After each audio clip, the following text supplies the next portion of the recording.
is blocked at Ashby with police activity. Everything else looking pretty good. We do have a couple of midday roadwork projects today, 9 to 4:30. Construction in the right lane on westbound 64 on the Poplar Street Bridge. And starting at 9 a.m. and running until the end of May, Tower Grove will be closed under 44 with construction as well. And the on-ramp from Van Deventer to westbound 44 closed with roadwork until the end of the year. Traffic is sponsored by Express Services, Inc. You work hard. You know what it takes to succeed. Now it's time to put your experience to work and launch your business. For a limited time, Express Employment Professionals will give you $25,000 to open your franchise. Get to know Express. Visit expressfranchising.com today. I'm Bonnie Green with your St. Louis Metro traffic on 1380 and 105.3 The Answer. 1380 The Answer. Weather. Today, sun giving way to increasing clouds. We'll see a little rain late in the afternoon and a high of 52. Tonight, mostly cloudy with occasional rain and a low of 43. Tomorrow, low clouds with occasional rain in the afternoon and a high of 57. Tomorrow night, rather cloudy. We'll see a passing shower in the evening, followed by a little rain late with a low of 47. I'm Jillian Ford with your St. Louis Metro forecast on 1380 and 105.3 The Answer. Joe Walsh is frightened by what he hears from Democratic presidential candidates. Upon being elected, I will give the United States Congress 100 days to pass reasonable gun safety laws, and if they fail to do it, then I will take executive action. What Kamala Harris said right there should be disqualifying. You're just the president. You can't make law. The Joe Walsh radio program. Weeknights at 8 on 1380 and 105.3 The Answer. Breaking news. Stimulating talk. This story is called The Ugly Truth About Timeshare. If you think you've done your family a favor by buying a timeshare, you need my help. Hello, I'm Chuck McDowell, CEO and founder of Wesley Financial Group. 10 years ago, I started helping folks cancel their timeshare contracts, and in the process started what's now called the timeshare cancellation industry. Timeshare is the only thing that you can buy that you can't tell me how much it's going to cost or when it's going to end. When you buy a timeshare, you give them a blank check to fill out any amount they want for annual maintenance and assessment fees. Sound crazy? The crazy thing is, this never ends. Even when you die, your family's now going to be stuck with this burden. Stop the insanity today. Call my office now. I guarantee if we can't cancel your timeshare contract, you'll pay nothing. Call for your free information kit. 800-290-7100. That's 800-290-7100. 800-290-7100. Common Sense Radio with Allman in the morning on 1380 and 105.3 The Answer. Give me land, lots of land, and the starry skies above. Don't fence me in. Let me ride through the wide open country that I love. Don't fence me in. Let me be by myself in the evening breeze. Listen to the murmur of the cottonwood trees. Send me off forever, but I ask you please. Don't fence me in. Don't fence me in. Just turn me loose, let me straddle my own saddle underneath the western skies. On my cayuse, let me wander over yonder till I see the mountains rise. I want to ride to the ridge where the west commences. Gaze at the moon until I lose my senses. I can't look at hovels and I can't stand fences. Don't fence me in. Don't fence me in. Don't fence me in. Don't fence me in. Don't fence me in. Well. Good morning this morning. Happy Monday to all of you. And what's been going on, everybody? Good morning this morning. Hey, Mark Cason's in just about 6:30. Going to talk about a couple of things to him.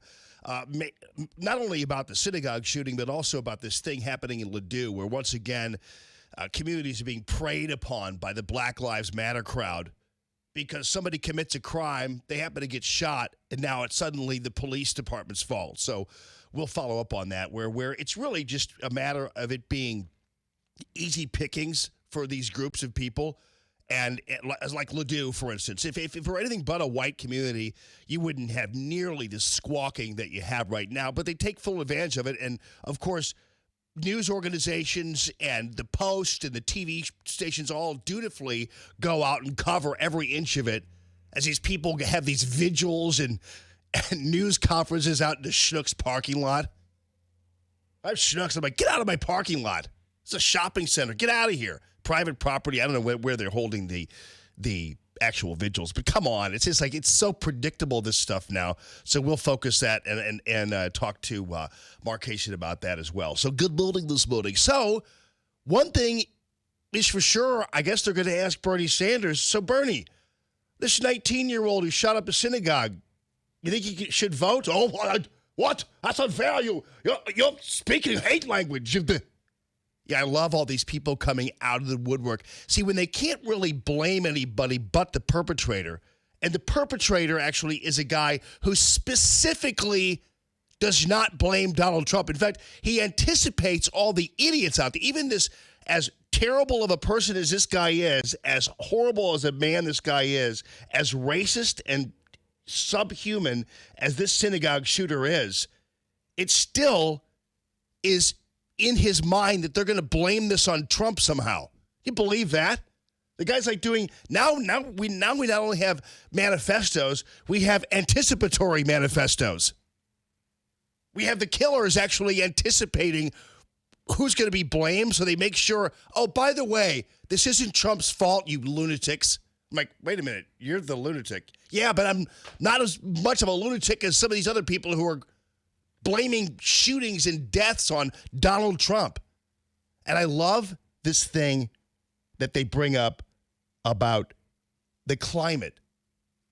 I'm going to pull up a soundbite here. Let's see. Rick Wilson. Yeah.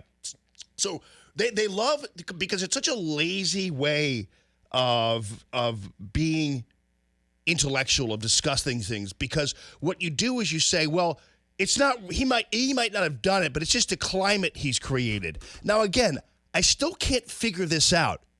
And if you can, I'd appreciate a phone call. And I guess I'll ask Mark, since usually I'm just talking to an iPad, or you who already knows exactly what's up with these people and agrees with me on this. But we're trying to see if we could somehow isolate their brains and start experimenting on them to figure out what the hell it is that's going through their mind, where they continually claim that Donald Trump is an anti-Semite, first of all. How does that happen? Where does that come from? Well, he's white nationalist, so therefore, what are you talking about? It's interesting how when certain levels of Black Panthers and black activists and black, revolutionaries or whatever, when they got behind Obama, did anybody actually say that we're in creation of a climate of hate for white people in this country? And did every crime committed against a white person by a black person at that point become some kind of racial crime? Do we remember any of that? Like, I do know, if you go to the Smoking Gun, the world-famous mugshot page that has, I think, like 75 people on there with their mugshots that say Obama. They're wearing Obama shirts. By the way, I haven't seen one person in a mugshot ever anywhere wearing a Make America Great Again shirt or a Trump shirt or whatever else it is. I got 75 of them with Obama on them. What does that mean? What does that tell you? I don't know.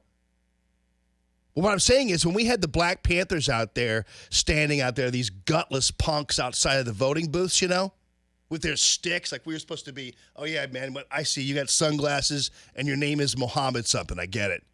Yeah. You're a badass. Now let me vote. So anyway, they get out there and they're sitting there pounding their little sticks and everything in front of the voting booths. Did anybody talk about that being a climate of hate? When Maxine Waters, who calls on people to attack people at gasoline stations and restaurants, she's black, Trump's white. Does that mean she's a racist? It does mean that she's violent, and the climate of hate is part and parcel to her. I think they bring out the one time that President Trump told the guy he'd pay for his bail or something when somebody beat somebody up at a rally who was causing trouble and beating other people up. I think there was that going on. But otherwise, I can't figure out other than kicking people's asses in the voting booth and on issues time and time again, where's the climate of hate? And I think actually the climate of hate is because they're losers and they can't stand President Trump and his policies winning. They can't deal with it. So they go where all of the weak simps go, and that is to the hate aisle. The New York Times, by the way, I don't know whether you saw the political cartoon in the New York Times. If you saw the political cartoon in the New York Times, it was a caricature of Netanyahu as a dog with a Star of David collar. I'm not kidding you. It's on the Facebook page.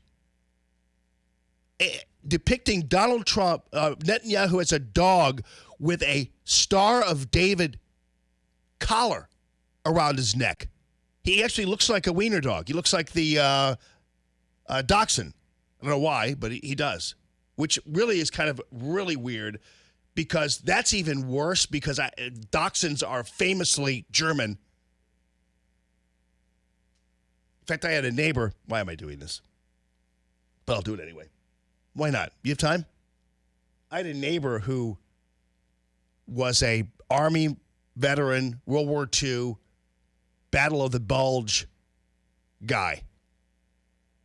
And he fought in the Battle of the Bulge. He was a stud, right? He had two dachshunds, Gretchen and Heidi. Dachshunds. It wasn't bad enough that he beat the hell out of the Germans. This time, then he came home and wanted German dogs. One of them bit me in the stomach because I tried to take their food, which is stupid. Why did I try to take the food from a dog? That's the dumbest thing on the planet. And why did it wasn't only food, it was a bone. Why am I going up to a dog and thinking it's a good idea to take a bone away from a dog that's chewing on the bone? And you've seen dogs chew on bones, right? And how much they love bones. I don't think I've seen anything eat anything on the planet with more joy than a dog chewing on a bone. Have you, Phil? I haven't. Boy, they love that. I actually sometimes look at a dog chewing a bone and think, man, I'd really like to have that feeling when I eat something. I've never had that feeling before. But I'd love to have that feeling. I've had that feeling before, with things, but never eating something. Oh, this is delicious. If a dog could speak, that's all I'd be saying in between biting it. Oh, this is, can't believe how good this is. Actually, I only see people acting that way in commercials for food. I've never seen they eat a hamburger. Like, who eats like that? And plus, if you don't eat like that with me, and looks at you. Now, stop looking at me and doing that while you're eating. I approve of your food, but my goodness gracious, it's a hamburger. Anyway, so I decide I can't remember if it was Heidi or Gretchen. I figure, it's a good idea to take the bone away. And the dog, of course, bites me in the stomach because I have the bone. Then one of the dogs got their snout slammed into our 1976 Mustang. Somebody slammed the door on their snout. I've never seen a dog, I couldn't believe the dog recovered from that. It was like, wow. You just had your nose slammed in the door of a car. And you're like, that's amazing. So they're tough dogs, but they're German. So how does a New York Times, first of all, depict Netanyahu as a German wiener dog? It's the body and the face is Netanyahu with a necklace that has the Star of David on it. Behind him, he's on a leash being held by Donald Trump, who is blind and is wearing a yarmulke. I mean, how much more terrible could you possibly get with every kind of little anti-Semitic trope there and depicting a Jewish leader, first of all, as some kind of dog, as a mongrel of sorts, or a German dog, or whatever you want to call it, with the Star of, and using the Star of David as a dog collar. And now the insinuation is that Trump is blindly being led around by Netanyahu. That's fake Jew Trump is blindly being led around by Netanyahu, and because Trump is wearing a yarmulke. First of all, that is a sacred headwear. It's not something that you just wear as a Christian or whatever, as a Halloween costume. You just don't do that, because I guarantee you, had a cartoon depicted somebody with that hijab on it, they'd be Charlie Hebdo'd all over again over there at the New York Times. But they'd never do that. They wouldn't ever do that, because Jews and Christians are the ones who need to take it up the butt all the time from these people. And so this is how the whole thing goes, because everybody's got to sit there and be in obeyance of the news media and the radical Islamists and others, and just take it. That cartoon, if you would read this killer's manifesto, this cartoon was printed on a Thursday. This cartoon was printed in the New York Times on a Thursday.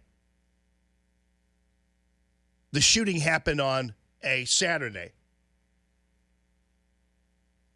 3 days later. If you would read the manifesto of the shooter, plus I hate it when these guys do this manifesto thing, because it gives them some level of credence or whatever. He would have articulated with words what that cartoon articulated in a drawing. In fact, it's exactly what he said. That Donald Trump was a patsy for the Jews. That's what he said. I mean, I'm not quoting him directly, but it said in a paragraph of sorts that he thought Donald Trump was a pansy who just was in the pocket of the Jews. That was what he was talking about. That cartoon in the New York Times exactly depicted that scenario, what the manifesto writer said. And yet nobody is talking about that. Nobody's talking about that cartoon. We have to turn on the TV and listen to Rick Wilson, who's a never Trumper, decide they're going to blame continue to Trump. do that and be able to learn to trust each other again and stand up with each other. And I think that's what we're struggling with. Good, right. I think this is one of those examples where, as much as, I'm known as being a smartass about Donald Trump, I'm just really sad, because this is a man who cannot hear the better angels. He cannot hear that steering voice that people get sometimes when they say, I've got to change the way that I've acted and that I've behaved, and that has led this country into this incredible stew of racial tension and animus. What is this guy talking about?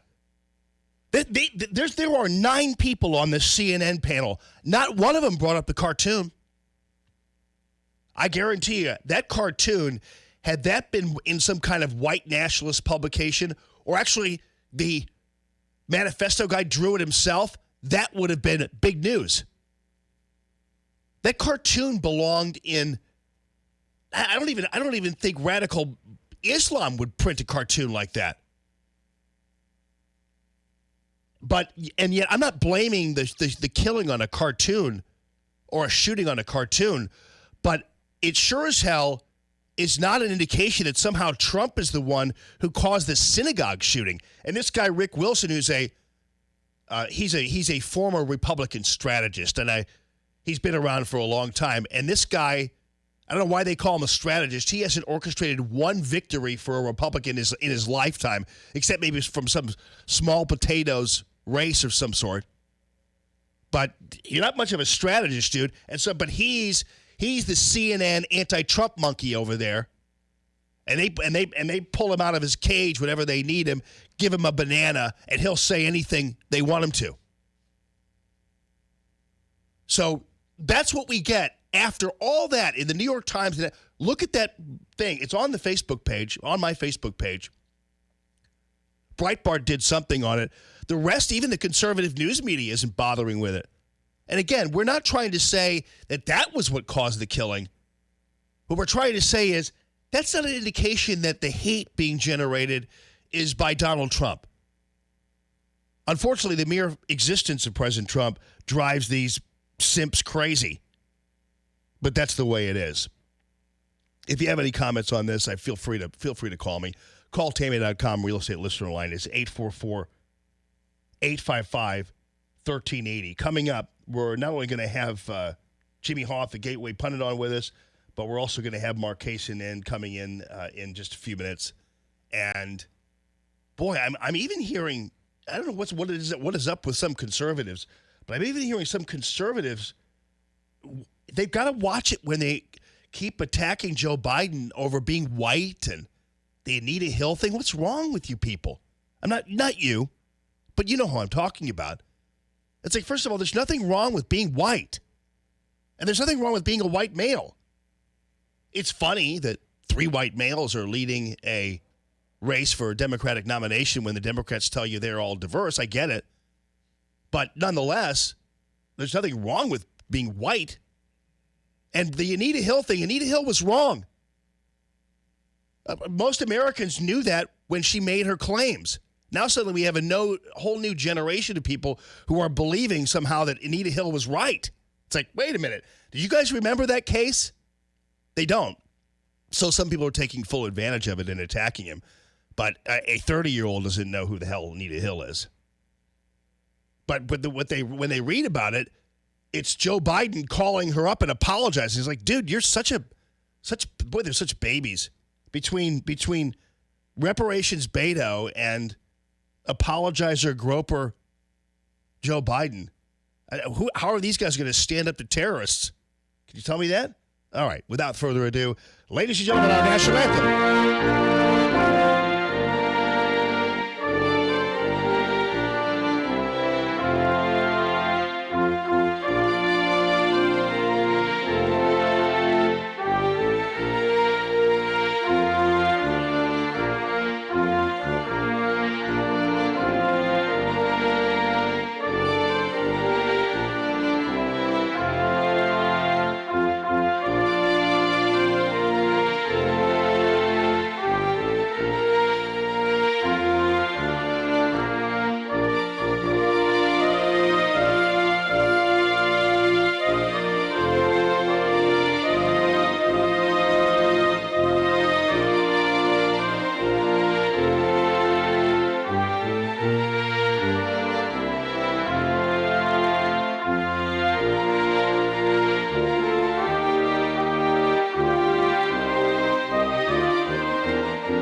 More Allman in the Morning coming up on 1380 and 105.3. The Answer. Stuck in traffic? We've got the answer on 1380 and 105.3. The Answer. Still a pretty quiet morning. Now, we could see some rain sometime before, maybe during the morning rush, but for right now, things clear in that regard. We do have one problem in St. Anne, eastbound St. Charles Rock, remains blocked at Ashby with police activity. Otherwise, it's just construction. Now, we do have 2 midday projects coming up, 9 to 4:30. Roadwork in the right lane on westbound 64 on the Poplar Street Bridge. And starting at 9 a.m. and lasting until the end of the month of May, Tower Grove will be closed under 44 with construction. Traffic is sponsored by Express Services, Inc. You work hard. You know what it takes to succeed. Now it's time to put your experience to work and launch your business. For a limited time, Express Employment Professionals will give you $25,000 to open your franchise. Get to know Express. Visit expressfranchising.com today. I'm Bonnie Green with your St. Louis Metro traffic on 1380 and 105.3 The Answer.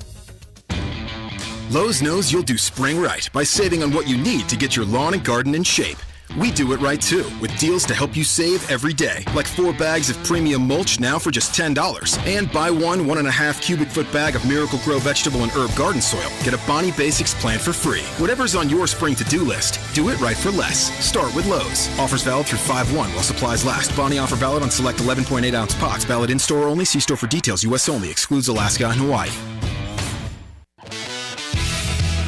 Rick Pogue here with Arrowhead Building Supply, the region's #1 specialty exterior building supplier. Arrowhead has the widest range of exterior products, from the most economical and commodity items to our highest-end outside elegance collection. If you need a contractor, Arrowhead supplies products to hundreds of the best contractors and builders in the business. Call us for a contractor referral and rest easy. The Arrowhead Cube Home Visualizer tool means you can upload an actual photo of your home and change it with just a touch of your finger. Now you can be 100% confident in your selections before they are installed in your home. Our product showrooms are the largest and most beautiful in the industry. We make it simple to experience a full range of siding, roofing, window, door, deck, and even stone options for your home or business. Check us out at arrowheadbuildingsupply.com or visit an Arrowhead showroom near you today in St. Peters, Missouri, Pee Wee, Missouri, and Fairview Heights, Illinois. Arrowhead Building Supply. Building supplies for building success. arrowheadbuildingsupply.com.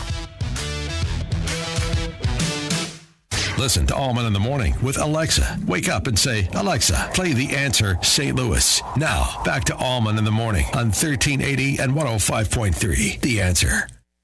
No space.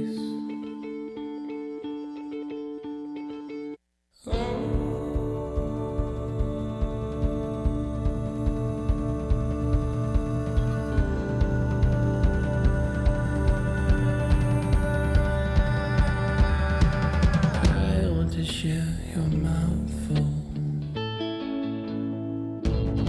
I want to do all the things your lungs do so well. Good morning this morning, everybody.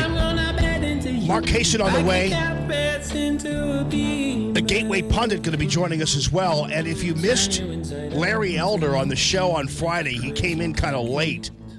I'm going to give you another helping because we still have the Allman and Elder in the evening show coming up. The time is a-ticking. The clock is a-ticking.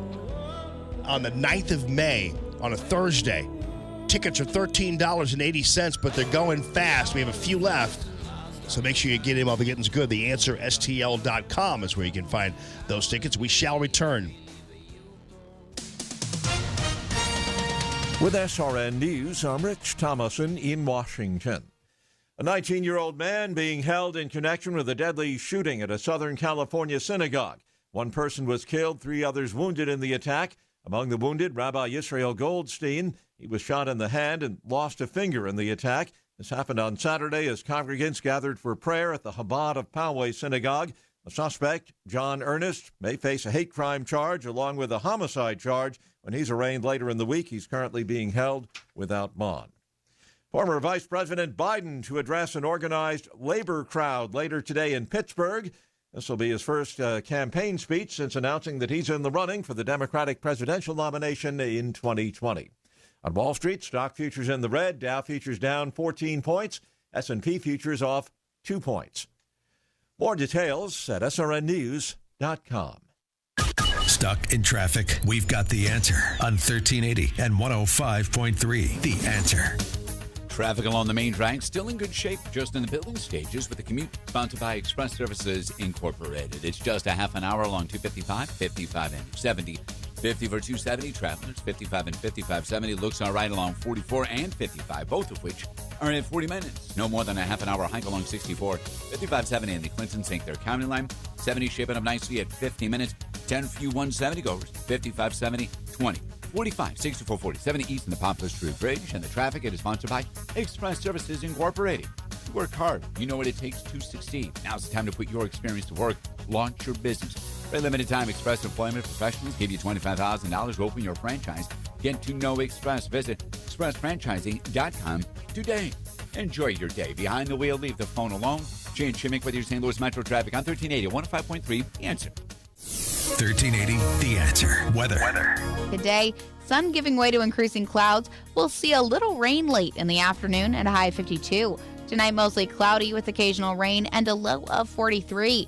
Tomorrow, low clouds with occasional rain in the afternoon and a high of 57. Tomorrow night, rather cloudy. We'll see a passing shower in the evening, followed by a little rain late with a low of 47. I'm Jillian Ford with your St. Louis Metro forecast on 1380 and 105.3 The Answer. Hey folks, Allman here. I hope to see you Thursday, May 9th in beautiful Brentwood for Allman and Elder in the evening. That's right, Larry Elder coming to St. Louis, and we're going to wow you from the View 17 stage. And ladies and gents, if you pay $79 for the VIP ticket, what you're going to get in return, free drinks, free food, a free book, a lot like me from Larry Elder, the world-famous book about his dad. He's going to sign that for you. We'll take pictures. We'll take a tour of the beautiful Allman in the Morning studio, and you're going to get a great show from that gorgeous stage. It's Allman and Elder in the evening. Tickets available not only at the VIP level, but also at the general admission level for $13.80 at theanswerstl.com. Allman in the Evening, sponsored by my friends over at Razorback Armory, the area's premier firearm shop in Des Peres. RazorbackArmory.com. Dennis Prager. The Dennis Prager Show. Texas State University student government votes to ban Turning Point USA from campus. If this student government at Texas State University is representative of students at Texas universities, then the future is bleak in terms of liberty. I'm actually getting angry at people who don't understand what is happening in the country. The Dennis Prager Show. Weekday mornings at 11 on 1380 and 105.3. The Answer. Breaking news. Stimulating talk. You love that smell. That new truck smell. All cleaned up and ready to go. Did you get your vent visor? You know, the rain guard that goes over your window? Stop by Custom Car and Truck in O'Fallon, Illinois for free installation and lifetime warranty on vent visors. How about your bug shield? You don't want to mess up the hood of your new truck with dead bugs. Keep them off the hood with free installation and lifetime warranty bug shield. See John and the crew off Highway 50 in O'Fallon, Illinois, or online at customcarandtruck.com. America First with Sebastian Gorka. Tonight at 11. Now, more Common Sense Radio with Allman in the Morning on 1380 and 105.3. The Answer.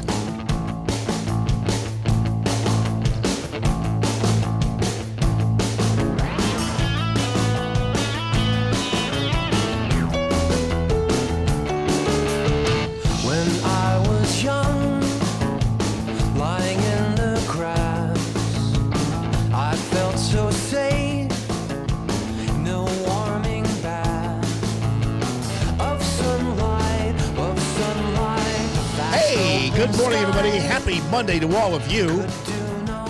Coming up, Jimmy Hoff, the Gateway Pundit. I want to let you guys know that also that the VIP tickets are sold out for the Allman and Elder in the evening event. So be careful there. But we've got $13.80 tickets that you just walk off the elevator and pop on in, and boom, you're in. We have the latest from the White House Correspondents' Dinner, which, of course, as you know, Donald Trump wisely and lovingly and loveliestly.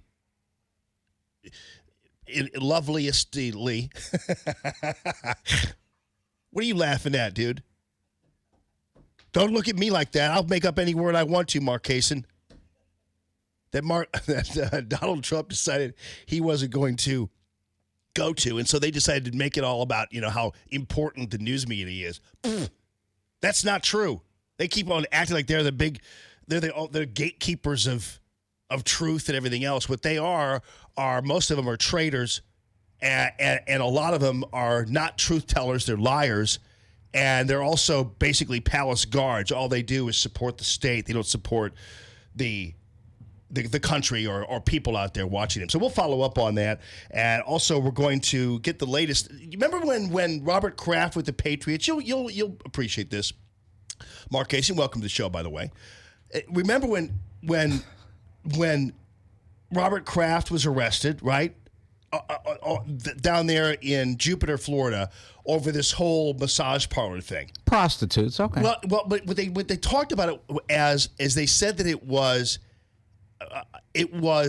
human trafficking, and they, this is human trafficking. He's taking part in human trafficking. He's blah blah blah blah blah. That now they actually just charge the hooker, the prostitute lady at the massage parlor. They just charged her. So much for this whole idea that somehow they were now busting some kind of human trafficking ring when they're throwing the trafficked humans in jail. What's that all about? Well, it's about the demand for prostitution from men, and that's far beyond anything that has to do with Donald. So we don't even have to include him. Right. Yeah. I mean, what I'm saying is though, when it first happened, and I didn't buy into the whole human trafficking anyway. Massage parlors, they're all over the joint, and they're women who are willingly taking part in this. Well, stuff. I don't know about willingly. Oh yeah, but they are. No, I don't know about willingly.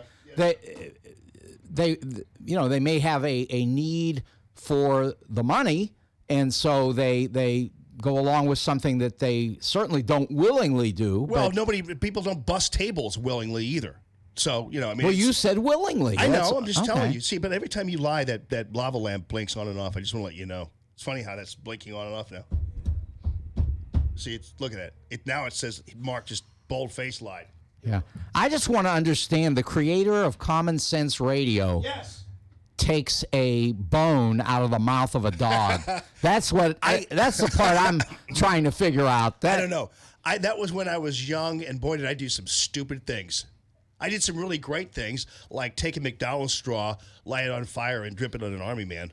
That was awesome. Brilliant. And we had bottle rocket fights and Roman candle fights. How I would come chase you around with how a come Roman I candle. didn't do bad? How come I was such a smart young person? I don't know, man. Something's not right with you though, because and on a number of levels, you never drink any coffee, you never have any water, I honestly believe that you're a robot.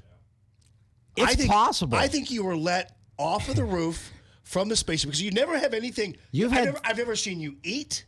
Yeah. I've never seen you drink anything. Water. I'm not saying you have to drink liquor or anything, but you don't ever have any things with you. You're always. Letitia Teague was with me over the weekend at Eric Wrighton's place. Yes. And she saw me eat some hot dogs that were barbecued by Eric's dad. And she's known me for years, and she said, Kaysen, I've never seen you eat anybody's food. But, the hot dogs were good. So I ate. Hot dogs are I ate. fantastic. But as far, I drink decaf coffee. That's good enough. Okay.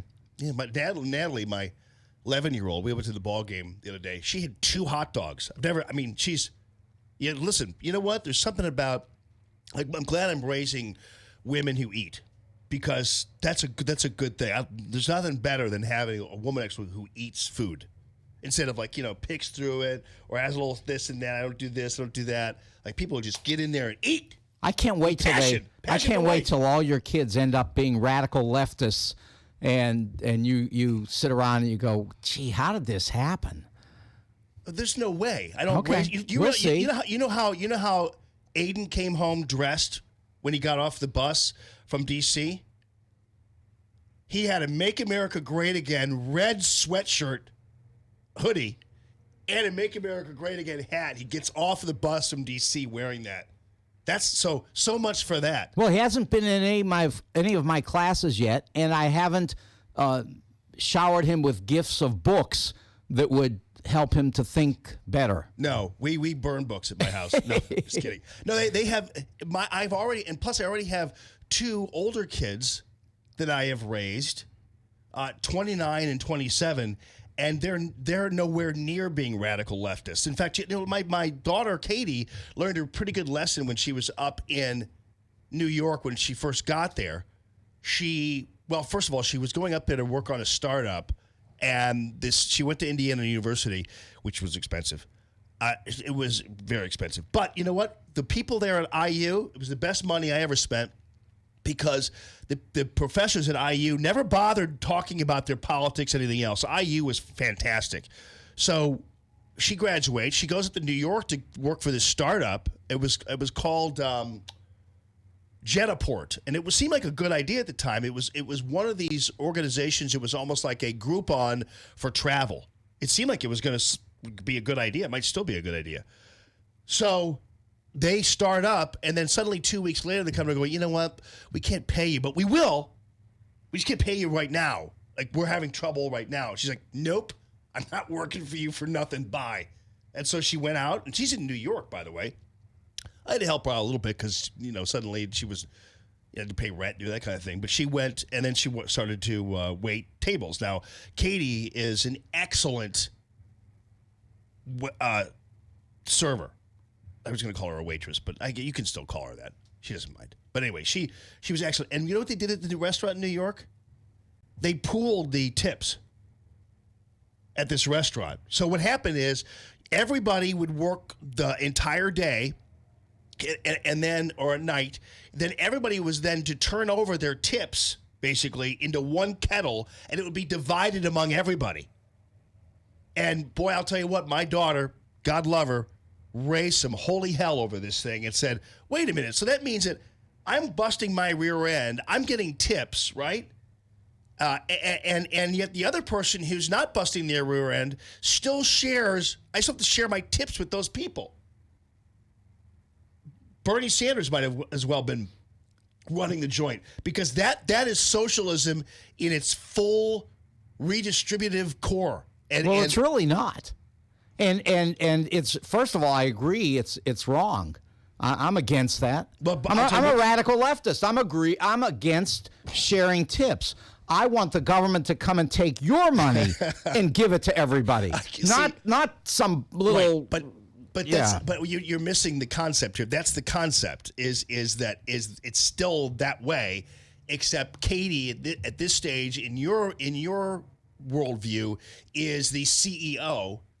And she would have otherwise then, who has worked hard to get where she wants. She owns a business, all that kind of thing. But so you're going to still take her money and give it to somebody who didn't work as hard to be the CEO or run their business. That's what I'm talking about. That was a symbolic story in a larger sense. sense. It's symbolic, but it's not really accurate.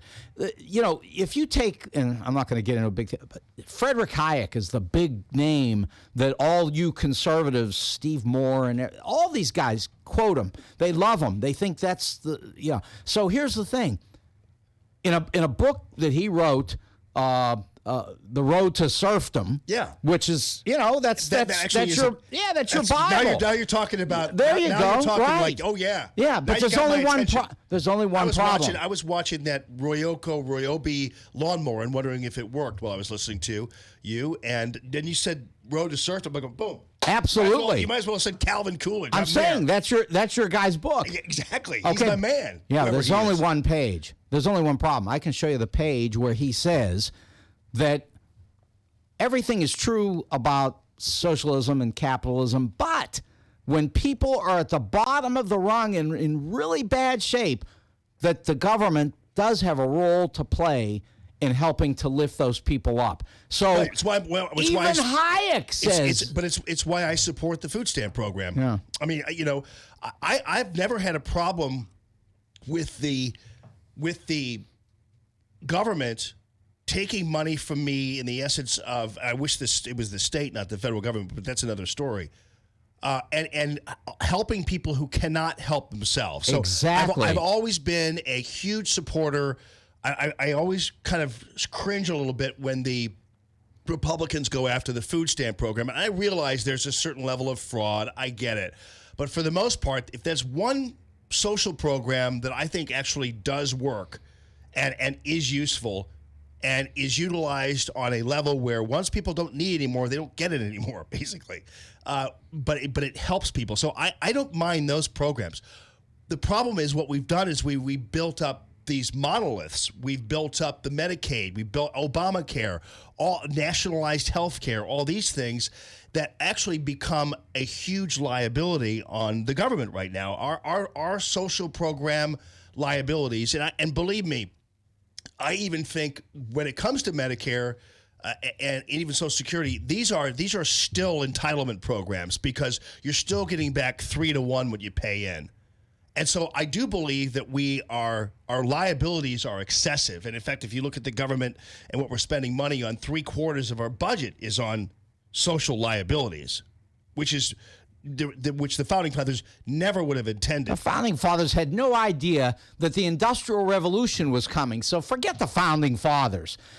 But here's the fact. How do you know they didn't have any idea that it was 100 years away? I understand that, but they were still like Jefferson was like making stuff. He knew people. No, Jefferson said that the United States is a nation of farmers, which we were. Well, at the time, that's it. And it was an agrarian culture. Yeah, I get it. So relax on all that. But people were still making things. Yeah, that's fine. Mark. I mean, people were still making tools and making stuff. 10,000 years ago, they did that. Yeah, but printing presses and everything else. But the Industrial Revolution changed the world that we live in, and Theodore Roosevelt helped to get us into the kind of government that we have today, providing support for people that are desperate and fairness in the workplace. I mean, Donald is trying to take every bit of that away, everything.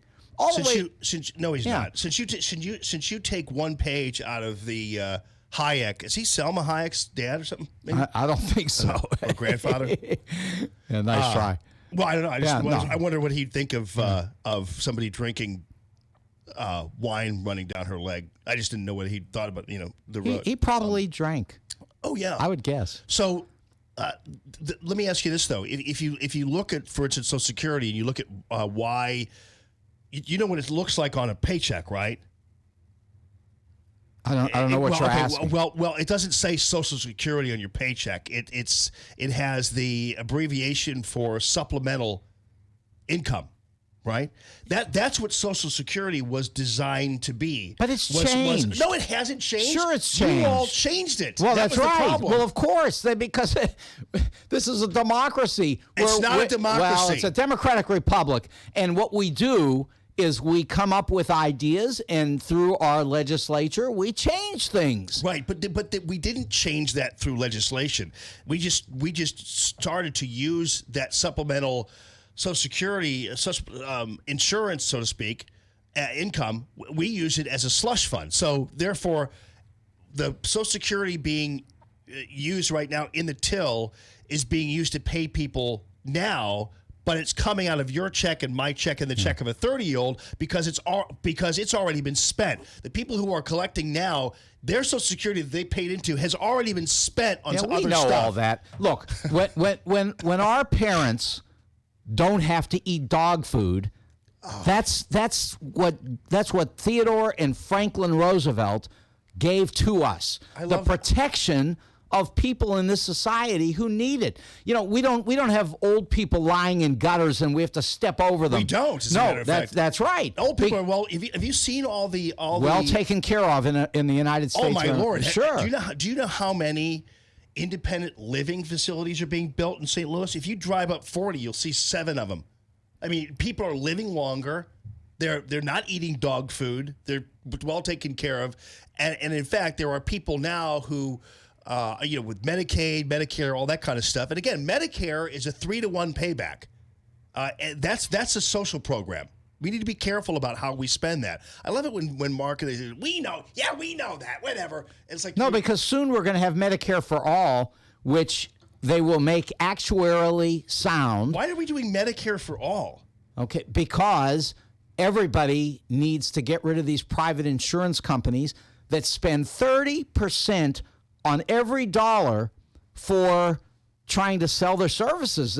Well, I know, I get that. And Medicare is 2%. So that 28% cuts all kinds of fat out of the system and allows us to protect everybody in a very sensible way. And instead of paying some idiot private insurance company, what you do is you pay the government same amount of money, maybe less, and then everybody has insurance. It's so simple. All what we need to do is reduce the costs of health care in this country, and we haven't lifted a finger to do so. Republicans or Democrats, they haven't done it. Let's move on to the synagogue thing. So, did you see the cartoon in the New York Times? I did. Was that not the most repulsive, offensive cartoon? For those of you who haven't seen it, I do have it on the Facebook page there for you to look at on the Radio Free Allman Facebook page. But the cartoon itself is a cartoon that depicts Netanyahu as a wiener dog, which is odd. That's a German bred dog, which is a very interesting choice on the part of the cartoonist, the Wiener Dog, who is wearing a collar that has the Star of David on it, which so Netanyahu is a dog wearing a collar with the Star of David on it. He's on a leash being held by a blind Donald Trump with glasses and a yarmulke on his head. Obviously, the insinuation being that Donald Trump is being led around, who's a blind fake Jew, being led around by Netanyahu. Now, keep in mind, that was printed on a Thursday. This synagogue shooter comes out. He has a manifesto. Do you realize the manifesto says exactly what that cartoon said? He says it in words. That cartoon said it in visuals. And he said that Donald Trump was in the pocket of the Jews, was a terrible person, and he hated him because he was in the pocket of the Jews. That cartoon on Thursday said nothing different than the synagogue shooter said on Saturday, and yet we're still blaming Donald Trump for it. Yeah, the synagogue shooter shot a gun. So that's another story. I mean, the people at the New York Times are making a point, and let me say that it is true that Donald is being led around by Netanyahu. He's also being led around by Putin. So, he's led around by everybody. He has no mind. George Conway will tell you that. And he's led around by everybody who voted for him. Yeah, and Napolitano will tell you he's a criminal, which I've told you since years ago. Well, we'll have to deal with it. Yeah. I'm going to take a break here, but you're not answering my question. Well, you're defending the cartoon. Well, sure, that's a terrible It's cartoon. the United States First Amendment, of course, and the people who at the New York Times are Jewish. I'm not. The New York Times is owned by Mark. I'm not saying they don't have the right to put the cartoon in there, but don't give me that cartoon and then claim Donald Trump is the reason why people hate Jews. Yeah, Donald Trump says he can shoot people on Fifth Avenue. Plus, these Jews at the New York Times are the self-loathing brand, which is the scourge of this country right now. So between self-loathing white liberals and self-loathing Jews, I'm sure that we've got plenty of trouble on our hands, and that must be it, because that's a disgusting, vile cartoon. It could have easily been penned by the synagogue shooter. I'm just saying. So all these people blaming President Trump for all this is crazy. Are you sticking around or not? No, I'm here. Okay, we'll be back. This is Common Sense Radio. Call Sammy.com. Real estate listener lines 844-855-1380. More Allman in the Morning coming up on 1380 and 105.3. The Answer. Stuck in traffic? We've got the answer on 1380 and 105.3. The Answer. We're still looking at pretty wide open roads out there. No accidents, no delays at this hour. We might see some showers interrupt the tail end of the rush hour, but for right now, it's just construction. 141 southbound Manchester to Gravois, roadwork in place again today until 2:30. The exit from eastbound 70 to Madison, that's closed with roadwork until the end of September. And your exit ramp from eastbound 6440 to 14th Street, that's closed with roadwork until the middle of May. And 9 to 4:30, roadwork in the right lane on westbound 64 on the Poplar. Traffic is sponsored by Express Services, Inc. You work hard. You know what it takes to succeed. Now it's time to put your experience to work and launch your business. For a limited time, Express Employment Professionals will give you $25,000 to open your franchise. Get to know Express. Visit expressfranchising.com today. I'm Bonnie Green with your St. Louis Metro traffic on 1380 and 105.3 The Answer. Hey, Allman here, and proud to reintroduce to you my friends at Banner Construction. Bill and Sam and the gang are back supporting Allman in the Morning and Common Sense Radio. And so for all of your home improvement needs, I hope you are reaching out to my friends at Banner Construction, 569-1050, 314-569-1050. Spring right around the corner, along with warmer weather and lush green lawns. So now is the time to start thinking about a fresh, rare look for your home. That weathered exterior perhaps has gone through a tough winter. For 26 years, Banner has provided beautiful exterior restorations that not only enhance the look of your home, but add to its curb appeal and value. Call now during the pre-season savings event, and I'll tell you what, you're going to get last year's pricing, but it ends on the 30th of March, so you got to hurry. 314-569-1050. Call Banner and have a Banner day. Health insurance premiums making you sick? Hi, it's Mike Gallagher. I have the answer. Dryden Camus Insurance Agency serving Missouri and Illinois. This is non-Obamacare, and you can enroll anytime. You don't have to wait for open enrollment. Why should you have to pay for maternity coverage and pediatric dental care if you don't need it? KDDI-INS.com. KDDI-INS.com or call Joyce at 877-695-0245. 877-695-0245. This is the answer. This is the solution. KDDI-INS.com. KXFN, St. Louis, K287BY, St. Louis. Hey, Allman here for the Skin and Laser Institute, and I have a question for you. Is your face ready for summer? Have you taken the time to schedule your hydrofacial with my friend, Dr. Elira Figueroa and Skin and Laser Institute of St. Louis? She has a special for all of you out there. If you call this month to schedule your hydrofacial, you'll also receive a free mask in office. It can be a hydrating or cooling mask, whatever you want. You're going to love the feel of this, and it's all free when you get your hydrofacial. Schedule your appointment today and make your face just that much brighter. You deserve this cleansing. You deserve this exfoliating, hydration, and protection. Man, I'm telling you, it created a new me in terms of the feel of my face. So my face is ready for summer, and you can get them on a regular basis as well. So again, Dr. Elira Figueroa has this exclusive offer for you who listen to me. Those who call in April to book their hydrofacial, receiving a free mask. Make your appointment now. Call our office at 314-822-5309 or go to skinlaserstl.com. Hey, want to talk with Jamie? Call 844-855-1380. 844-855-1380. And interact with Common Sense Radio.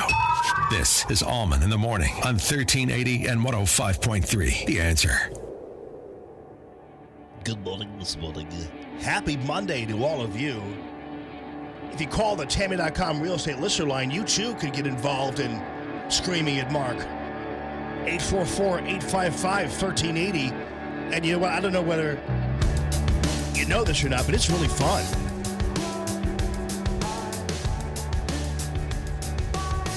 It's the feel-good morning show of the year, everybody. It's a rollicking romp through the brain of a lefty. That's what you get. You don't only get it here. It's pretty amazing. Just like AOC says, Franklin Roosevelt politics are coming. AOC won't even have a job by the time 2020 is over. She's going to be primaried by Nancy Pelosi's gargoyles, and they're not going to let that. They're not going to keep this mouth running here. No way. She'll probably be president in 8 years. She and Ilhan Omar and Tlaib can all form their own company. Yeah, called the Three Stooges. Yeah, Common Sense Radio. She'll have to wait until she's 35. But that's news this hour from townhall.com. I'm Rich Thomason. President Trump says he spoke at length with a Southern California rabbi wounded in a Saturday attack on his synagogue in Poway near San Diego. The president extending warmest condolences to the congregation.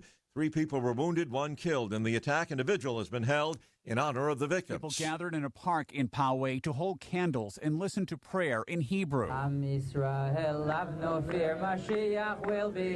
Yisrael Goldstein earlier talked about the member of his congregation who was killed, Lori Kay. In my own interpretation, Lori took the bullet for all of us. She died to protect all of us. Goldstein was shot by the gunman. He lost a finger. He expected more shots. Miraculously, just miraculously, the gun jammed. Goldstein said terrorism like this will not take us down. Police say the suspect, John T. Ernest, had no previous contact with law enforcement. I'm Ed Donahue. 7 people wounded, 1 killed when a gunman opened fire on crowds gathered for a Sunday afternoon cookout in West Baltimore. Police Commissioner Michael Harrison says the gunman walked up and opened fire. Suspect still at large. Joe Biden picking Pennsylvania as the venue for his first campaign speech of the Democrat presidential race. The former vice president's speech to an organized labor crowd in Pittsburgh comes days after he announced his candidacy and attended a fundraiser in Philadelphia. The Pennsylvania city signals Biden's hope of owning what may be the toughest battleground of next year's election.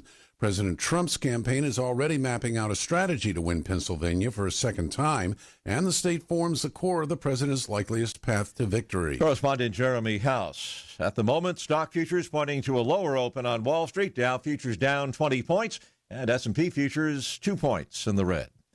More on these stories at townhall.com. Stuck in traffic? We've got the answer on 1380 and 105.3. The Answer. At this hour and delay free, but we do have one closure. Eastbound St. Charles Rock Road is blocked at Ashby with police activity. Everything else looking pretty good. We do have a couple of midday roadwork projects today, 9 to 4:30. Construction in the right lane on westbound 64 on the Poplar Street Bridge. And starting at 9 a.m. and running until the end of May, Tower Grove will be closed under 44 with construction as well. And the on-ramp from Van Deventer to westbound 44 closed with roadwork until the end of the year. Traffic is sponsored by Express Services, Inc. You work hard. You know what it takes to succeed. Now it's time to put your experience to work and launch your business. For a limited time, Express Employment Professionals will give you $25,000 to open your franchise. Get to know Express. Visit expressfranchising.com today. I'm Bonnie Green with your St. Louis Metro traffic on 1380 and 105.3 The Answer. 1380 The Answer. Weather. Today, sun giving way to increasing clouds. We'll see a little rain late in the afternoon and a high of 52. Tonight, mostly cloudy with occasional rain and a low of 43. Tomorrow, low clouds with occasional rain in the afternoon and a high of 57. Tomorrow night, rather cloudy. We'll see a passing shower in the evening, followed by a little rain late with a low of 47. I'm Jillian Ford with your St. Louis Metro forecast on 1380 and 105.3 The Answer. Dana Lash. Their proposals are to raise taxes to cover it. It's a giant Ponzi scheme. I've been saying that for 10 years. They have no answers for you, so they got to distract you and get you to think that something else is more pressing than this right here. And don't let them lie to you, especially when we live in no greater era of information, and all of this information is at your fingertips. But you can't believe the first damn result that comes up after a Google search. The Dana Show. Weekdays at 1 on 1380 and 105.3. The Answer. Have you racked up more than $10,000 in credit card debt? Are you barely getting by, making minimum payments? You should know the credit card companies are tricking you into thinking there's no way out. Credit card companies would rather you didn't know that there are ways you can become debt-free and you don't have to pay the entire amount you owe. There are debt relief programs that help people like you escape overwhelming credit card debt. National Debt Relief has helped tens of thousands of people just like you reduce more than $500 million of debt. National Debt Relief has helped so many people they're A-plus rated by the Better Business Bureau. You don't have to declare bankruptcy or take out a consolidation loan. You have the right to settle your debt for a mere fraction of what you owe. Reduce a large portion of your debt now. Call National Debt Relief at 800-694-7394. 800-694-7394. That's 800-694-7394.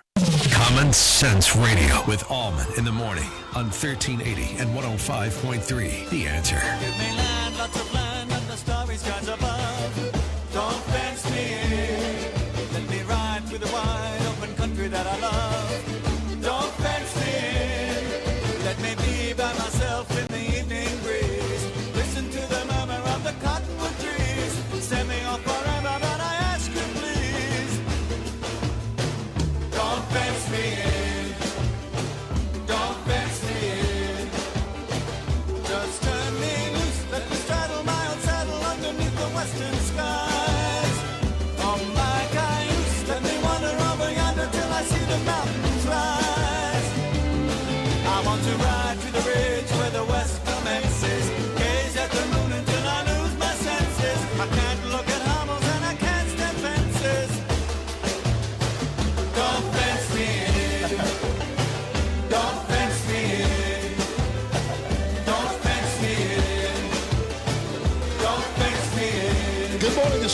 Happy Monday to all of you. Coming up at 8 o'clock, we've got the Gateway Pundit, Jimmy Hoft, on the way. And also at 7:30, if you missed Larry Elder, who was on the air with me late Friday, then you're going to get another pass because he is fantastic. It was a great talk. It was a great discussion, a great promotion of the upcoming Allman and Elder in the Evening event coming up on Thursday, the 9th of May. Tickets are still available. VIP is sold out, but for $13.80, you too could get in and come on in, and we're going to have a ton of fun. It's going to be a great show, but we're going to preview it coming up in just about a half hour. So your buddy Al Sharpton was over there on the weekend stuff on MSNBC, and he was, I don't know whether you're one of these people or not, because I can't keep any of you people straight, but are you one of those President Trump called the neo-Nazis in Charlottesville okay and said they were good people? Well, You're he not one of those surely people, right? did. No, he didn't. Yeah. But he didn't. No, the people were marching in the streets with torches and screaming that Jews will not replace us. And he said some of the people on both sides were good. You forgot to say that their veins were bulging, Yeah, Mark. that too. But keep in mind, there were also people who had legitimate concerns about the removal of the General Lee statue. And in fact, even President Trump had concerns about that. And there, he also said there were good people who had concerns about the Lee statue staying up. So he was supportive of both sides of that. You guys decided that he was going to, you're going to apply him, good people on both sides, to the torch-bearing neo-Nazis instead of the people who had legitimate concerns. A lot of us could say, well, you know, we could have been mad because he said there were good people on the other side. Well, I don't know. These Antifa handkerchief-wearing cowards are not good people. So you didn't hear conservatives going, what do you mean there were good people on both sides? Those people were not any good. Just because the woman died doesn't mean she was doing something good. David Duke said, thank God for Donald Trump. So what? You know what? These Black Panthers said, thank God for Barack Obama. I mean, come on, man. I mean, it doesn't matter. You're going to have fringe elements on all sides that love their president, and radical blacks loved Obama too, but we didn't say that made Obama a terrible person. Yeah, Black Panthers haven't killed anybody. What are you talking about? But Donald Trump doesn't praise anybody who's killed anybody. He says he can kill people on Fifth Avenue. He didn't. Okay. No, he did. Words mean something. That was a joke. Oh, yeah. Everything's a joke. His support. But anyway, here's your friend. George Conway says it's not a joke. Here's your buddy, Al Sharpton. I was talking about... Hang on. Good morning this morning. Am I right? Am I wrong? What was going on there, Phil? And I was talking about people that went because they felt very strongly about the monument to Robert E. Lee, a great general, whether you like it or not. That is President Trump defending his Charlottesville comments from 2017. It comes in response to Joe Biden's kickoff video emphasizing how the president handled that incident.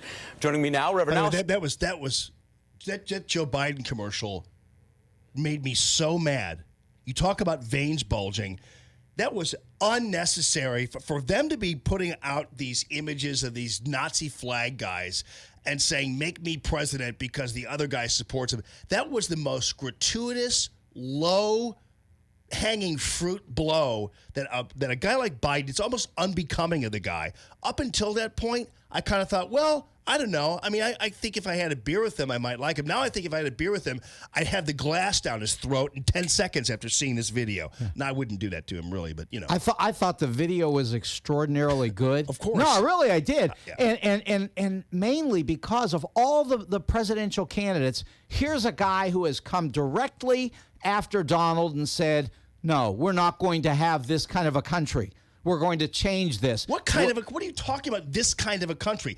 Maybe you can answer that for me. Sure. What exactly is the soul of the nation? What is that, Mark? Yeah, this is McCarthyism run wild. Wait. You mean the way the media is treating Donald Trump is McCarthyism? No, Donald Trump. Oh, come on. Every time, I hate to interrupt you. I'm sorry to keep interrupting. No, it's all right. But every time something happens in this country, it doesn't matter whether it's a synagogue shooter or whatever, Donald Trump is forced to have to account for every act of every a-hole out there. And nobody ever made Obama do that. I got a whole list on the smoking gun.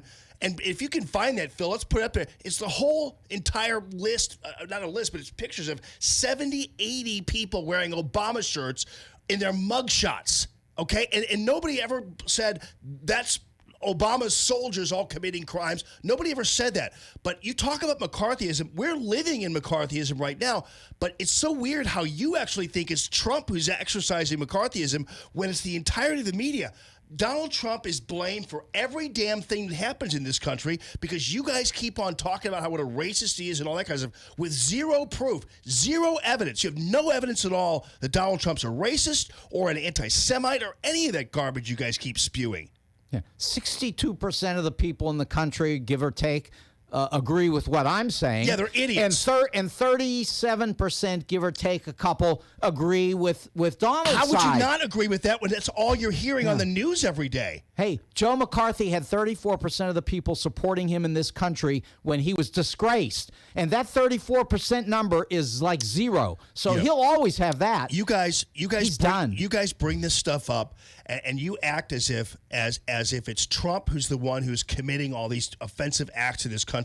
You guys lost an election in 2016. You cannot get over it. And you keep creating these idiotic tropes that you keep throwing out there, including the support of the not. I mean, how dare Joe Biden? Joe Biden, you know what? He's better than that. But I don't even know what the soul of this nation is. All I know is that we've got an economy that's booming. We just recently had the numbers, 3.2%, which was wildly ahead in growth, which is wildly ahead of the predictions. Unemployment is at its all-time low among every sector of our society. Women, blacks, Hispanics, blue-collar workers, white-collar workers, whites are all prospering under this current administration's economic policies. You can't argue with that. So what you guys do is talk about this race stuff all the time. Yeah. So let me or say... sexism or whatever it is you come up with. So let me say this. For the last year, actually more than a year, since early 2018, the stock market has been in a declining phase. Now, I know you hear something on the news and you think, and Donald says nonsense. Anyway, wait till you see the collapse that faces this guy. It'll be the one thing that he won't be able to argue, except for he'll say, oh, the Federal Reserve did it to me or something. They did. No. Yeah, right. The stock market hates a strong economy, and you know that. I can tell you right now that the stock market collapse that will come on all of this, very similar to 1929 and Herbert Hoover. The whole thing, this is a perfect example of what people don't know about economics and what will absolutely end Donald and all this lunacy. There's a big box someplace that holds all of these things in it. The stock market collapse, the Mueller indictment, and the Omarosa N-word tape. They're all in that box. It's somewhere, but we can't find it anywhere. You got now it's the impending stock market collapse. Is that your thing now? Yeah, well, it's been. But let me say this. When it comes and when we're dealing with, when everybody is saying, oh, I never supported Donald Trump. That I never heard of him. All that stuff. No, okay. there's not a chance in hell anybody's ever going to do that. I will never, ever make fun of you for all of this. I will never do that. Really, when all these people are running, and I know you won't. You'll say, look, I didn't know that this was coming. No, stop. You know. That sentence is in the box also somewhere. Right. That sentence coming out of my mouth is also going to be put in that box, which is get it in the box. Miraculously disappeared someplace. And I get to sleep in that box, right? Eventually you will. Eventually everybody sleeps in a box. Right. So at some point. But this is you talk about McCarthyism. This is what we're seeing all day long. What happens is the media sets this stuff up, then they do polls. After an entire week of telling everybody how racist and terrible Donald Trump is, then suddenly the media does a poll going, "Hey, how racist and terrible is Donald Trump? A lot. B, just a little bit, but some." B, none at all. And it's like their choices, it's all push poll. You talk about McCarthyism, man, that's where we're getting it. Then we have this. Oh, sorry. Why is my damn, I thought I turned that off. By the way, your musical taste is exceptionally good. Thank you. Always has been. Thank you for that. That's Death Cab for Cutie. They're good. They're good band. Yeah. So anyway, boy, that was loud too, man. Whew. Damn. Sorry about that, people. But then we had the news media. This was at the White House Correspondents' Dinner. Then we have the news media and believe me, I don't understand why you support the NM media the way you do. First of all, we are the news media. What are you talking about? I am not the news media. Of course you are. Stop it. Yeah. How many times have I heard that? You're part of the news media. It's like, that doesn't, who I'm talking about here. It's not me.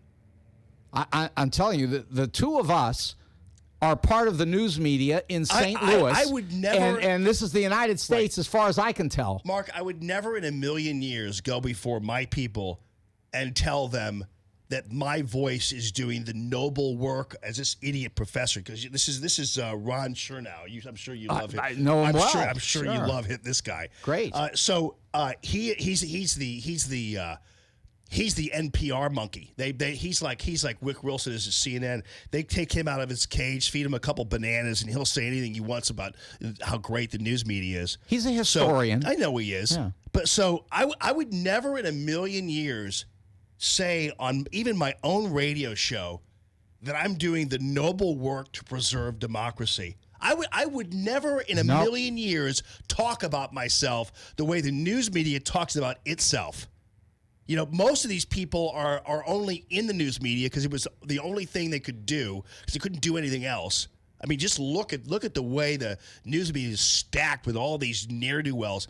You realize that even Matt Lauer, before he was busted for all of his sexual stuff like that, sure. Matt Lauer was the biggest loser in broadcasting ever. How he got his job is beyond me. So these people are all most of them are there just by dumb luck and whatever else they pulled off. What about what Thomas Jefferson said about the media? What about that? What? I mean, Thomas Jefferson said if he had to have the government or the media, that he would take the media. Well, yeah. Well, I don't understand why that's even presented as a choice. I don't know what Jefferson was doing there, but Jefferson loved freedom of speech. Right. I understand. Well, okay. Again, you're making this into a freedom of speech attack. That's not what I'm saying. I'm talking about accountability. People who claim that they are some noble work to preserve democracy. This news media isn't doing any of that. They're a bunch of hacks. They'll hop on any accusation of racism, whatever. Look what happened with Jesse Smollett. This guy was this story was impossible to believe, but everybody in the media wanted to believe it because they already are predisposed to believe that every Trump supporter is just wanting to beat somebody's head in because they're racist, whatever. We won the election. We're very happy. We don't have to hit anybody. We don't have to take their doggy bags off their table in the restaurants or at the gasoline stations. We're fine, thank you very much. If you guys would just leave us alone. Well, one of the problems in all of this is that people try to point at you or others and say that you're tied to Donald Trump just because you support him. And see, I don't see it that way. I see conservatives all the time who are very sensible, good people who just have a different point of view. And like you've said so many times, argue it out, fight your position, don't be in the middle because that middle thing, that's nonsense. Right. This country was built on an adversarial relationship, both in the courtrooms and in the way we do our thing here. So that's perfect. Yeah. But Donald is a different story. He's a mental. That's the problem. You were onto something there because you were right, Mark. Because you know what? People try to put us down just because we get around, and that's driving me nuts. So here's your Ron Chernow blathering. Sure. Listen to this baloney. These self-congratulatory. You folks in the media write the early drafts of history, and we historians the later ones. Oh, shush. That's so untrue. Why is that untrue? Well, because they're not writing any history. They're writing a bunch of blathering that they've all come up with in their newsroom. Look at the New York Times, everybody else. Actually, to tell you the truth, the New York Times, that cartoon surprised me. But the New York Times probably does a better job than people give it credit for. On a lot of stories. So does actually NPR, to tell you the truth. But boy, these other news media outlets, there's no semblance of truth-telling or historical record-keeping that these guys are doing right now. It's all just made-up crap. Okay, first of all, the New York Times, the Washington Post, the Wall Street Journal are truly the great newspapers in this country. But, my favorite thing to say to you, which, you can't hide from, I mean, you're stuck, pal. You've got all those Emmy Awards, okay? You are an Emmy Award-winning investigative journalist. That's right, Mark. You can't hide from it. That's right. Well, that's the end of the discussion. You're one of them. Well, again, I'm not one of them. Okay, I'm not sitting here. I'm putting forth my opinion, and I'm telling people it's my opinion. I'm actually having the courage, at least, to tell people it's my opinion. These other people lie and present their opinion as regular news, which is a dastardly act, and it's not a noble cause, and it's not anything. And this writing of history this idiot's talking about is baloney. I'm just telling you. But I appreciate you coming in today, and thank you very much for your compliments. It's very nice of you. But I'm not one of. Don't try to use that and then tell me I'm part of those people. Yeah. I'm nowhere near Allison Camerata or Jake Tapper or Shepard Smith or any of those people out there. Probably better than them. Yes, but that doesn't doesn't make your opinions right. It's just, but you're good. No, and here's the thing, and that's one of the things we've talked about before, and I got to take a break here, but it's one of the things we talked about before about why you and I get along so well. We don't. Part of the biggest problems that people have is Pete Townsend about to smash his guitar on Mark's head, and that's awesome. But okay, just right in front of him. Okay, so no, part of the where people start to derail is when they have to be right, and people are right, and I admire people who think they're right. I understand that. But in your daily conversations, when you have conversations with people, one of the instant ways to get along with somebody who doesn't agree with you politically is to take away the pride. Take away this thing that makes you prideful, which is a sin, by the way. But take away pride and know that you don't have to be right. And that's one of the things, and I've always told people on my radio show, and beyond, it goes, if you call on the show, I don't have to be right. That's one thing. I'll tell you how I feel. I'll tell you what I believe, and I'll stand by it, and I'll fight for what I believe and everything else. But in my conversations with you, I don't have to be right. If I'm not right, or and this is where people derail, because they'll call people racist. You guys do this all the time. You don't, but you think you do is you go on your white man thing, which I can't stand, and neither can anybody else. Not even left people. Well, we're not going to do that today. The only thing I'm going to do as I walk out of here is tell you to stop taking bones from dogs. To take bones out of a dog's mouth, you're going to be in trouble. Right. Well, that's why, I got bitten. I stopped it.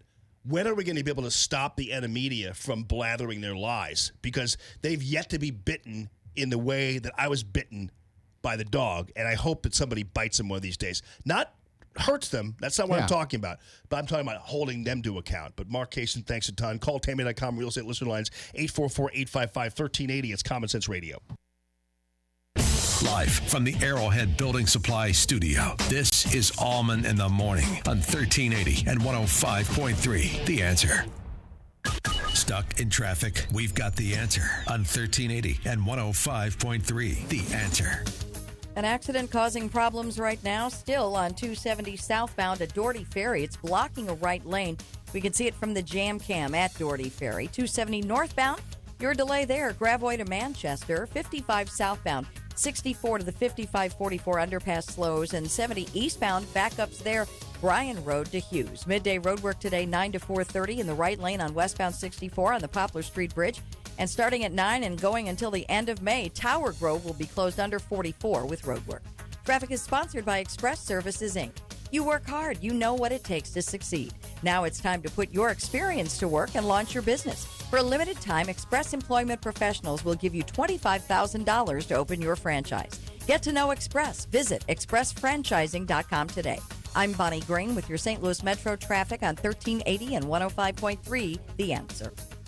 Matthew Mitchell and the Matthew Mitchell Allstate Agency, 855-QUOTE-ME. And one of the great things about Matthew is this. He has a team, 70 years in the insurance business between all of them, working for a company that is the largest publicly traded insurance company in the land.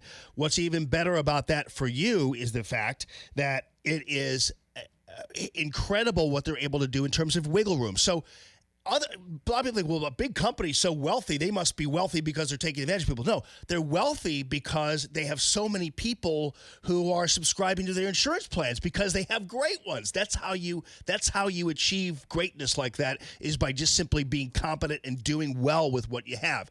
That's what Allstate does. So, therefore, this passes all along to you.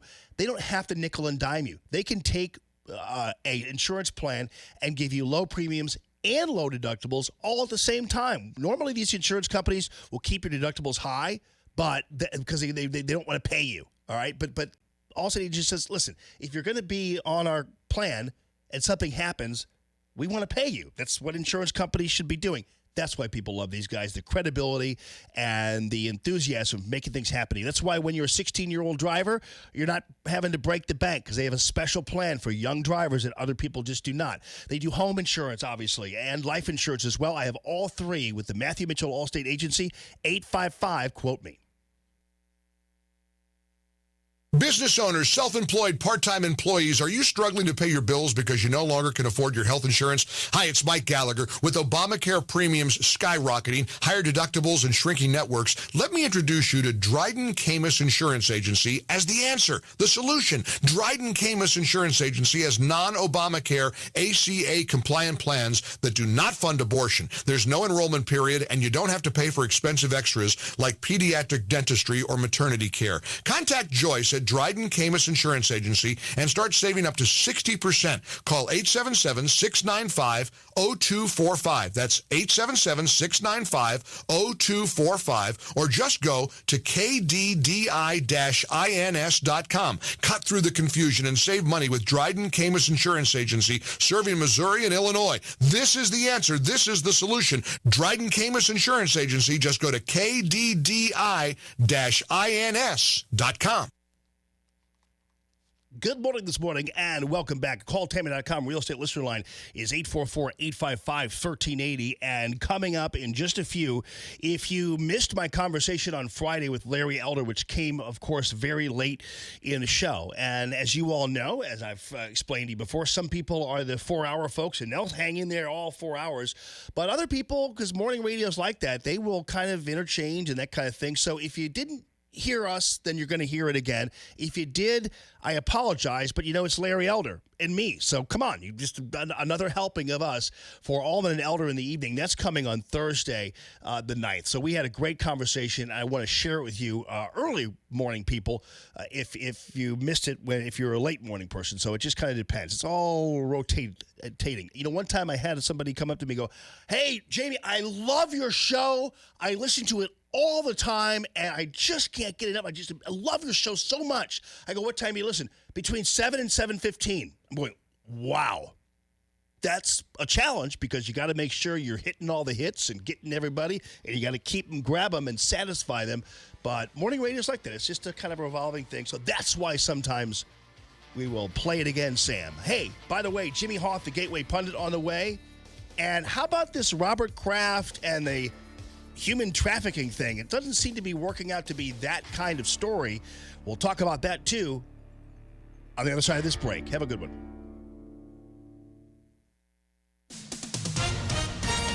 With SRN News, I'm Rich Thomason in Washington. President Trump says he spoke at length with a Southern California rabbi wounded in a Saturday attack on his synagogue in Poway near San Diego. The president extending warmest condolences to the congregation. 3 people wounded in the attack, and 1 congregant was killed. The gunman, a 19-year-old, the charges against the suspect expected to be filed later today. 7 people wounded, 1 killed when a man opened fire on crowds gathered for a Sunday afternoon cookout in West Baltimore. The city's police commissioner says the gunman walked up and opened fire. Suspect still at large. Former Vice President Biden picking Pennsylvania as the venue for his first campaign speech, the Democratic presidential race. On Wall Street this morning, Dow futures are down 7 points, S&P futures off 1 point. More details at srnnews.com. Stuck in traffic? We've got the answer on 1380 and 105.3. The Answer. It is getting a little bit busier out there, but the good news is 270 southbound at Doherty Ferry, that earlier accident now out of the way, but 270 northbound has gotten a whole lot heavier. Tesson Ferry to Manchester is the backup. 55 southbound, 64 to the 5544 underpass, still seeing delays there. Now 6440 eastbound, 170 to Big Bend, a little bit tight. The westbound direction, Hampton to Big Bend, is slow, and 70 eastbound, Bryan Road to 79, that has continued to stay heavy. Traffic is sponsored by Express Services, Inc. You work hard. You know what it takes to succeed. Now it's time to put your experience to work and launch your business. For a limited time, Express Employment Professionals will give you $25,000 to open your franchise. Get to know Express. Visit expressfranchising.com today. I'm Bonnie Green with your St. Louis Metro traffic on 1380 and 105.3 The Answer. 1380 The Answer. Weather.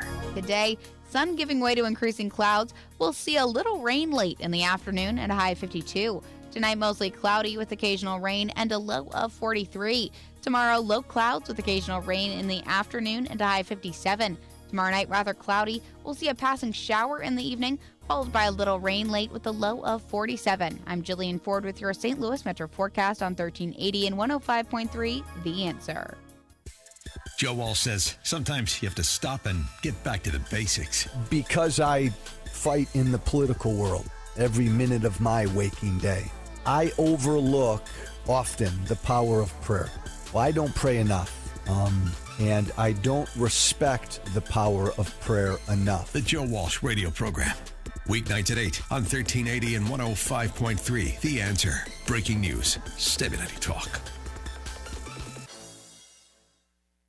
Hey folks, Allman here. I hope to see you Thursday, May 9th in beautiful Brentwood for Allman and Elder in the evening. That's right, Larry Elder coming to St. Louis, and we're going to wow you from the View 17 stage. And ladies and gents, if you pay $79 for the VIP ticket, what you're going to get in return, free drinks, free food, a free book, a lot like me from Larry Elder, the world-famous book about his dad. He's going to sign that for you. We'll take pictures. We'll take a tour of the beautiful Allman in the Morning studio, and you're going to get a great show from that gorgeous stage. It's Allman and Elder in the evening. Tickets available not only at the VIP level, but also at the general admission level for $13.80 at theanswerstl.com. Allman in the evening, sponsored by my friends over at ThrottleNet, your full-service IT support plus security. ThrottleNet.com is where you find them. Smash here with the People's Praise Party, where the word is in the music. Inviting you 11 a.m. till noon every Sunday morning right here for some of the greatest gospel music there happens to be, along with testifying like you ain't never heard from me. Now, if by chance you miss it Sundays at 11 a.m., then get to my website, Asher Ben Ruby, ASHERBENRUBI, AsherBenruby.com. Hit the People's Praise Party tab. Go to the Podcast Archives Library.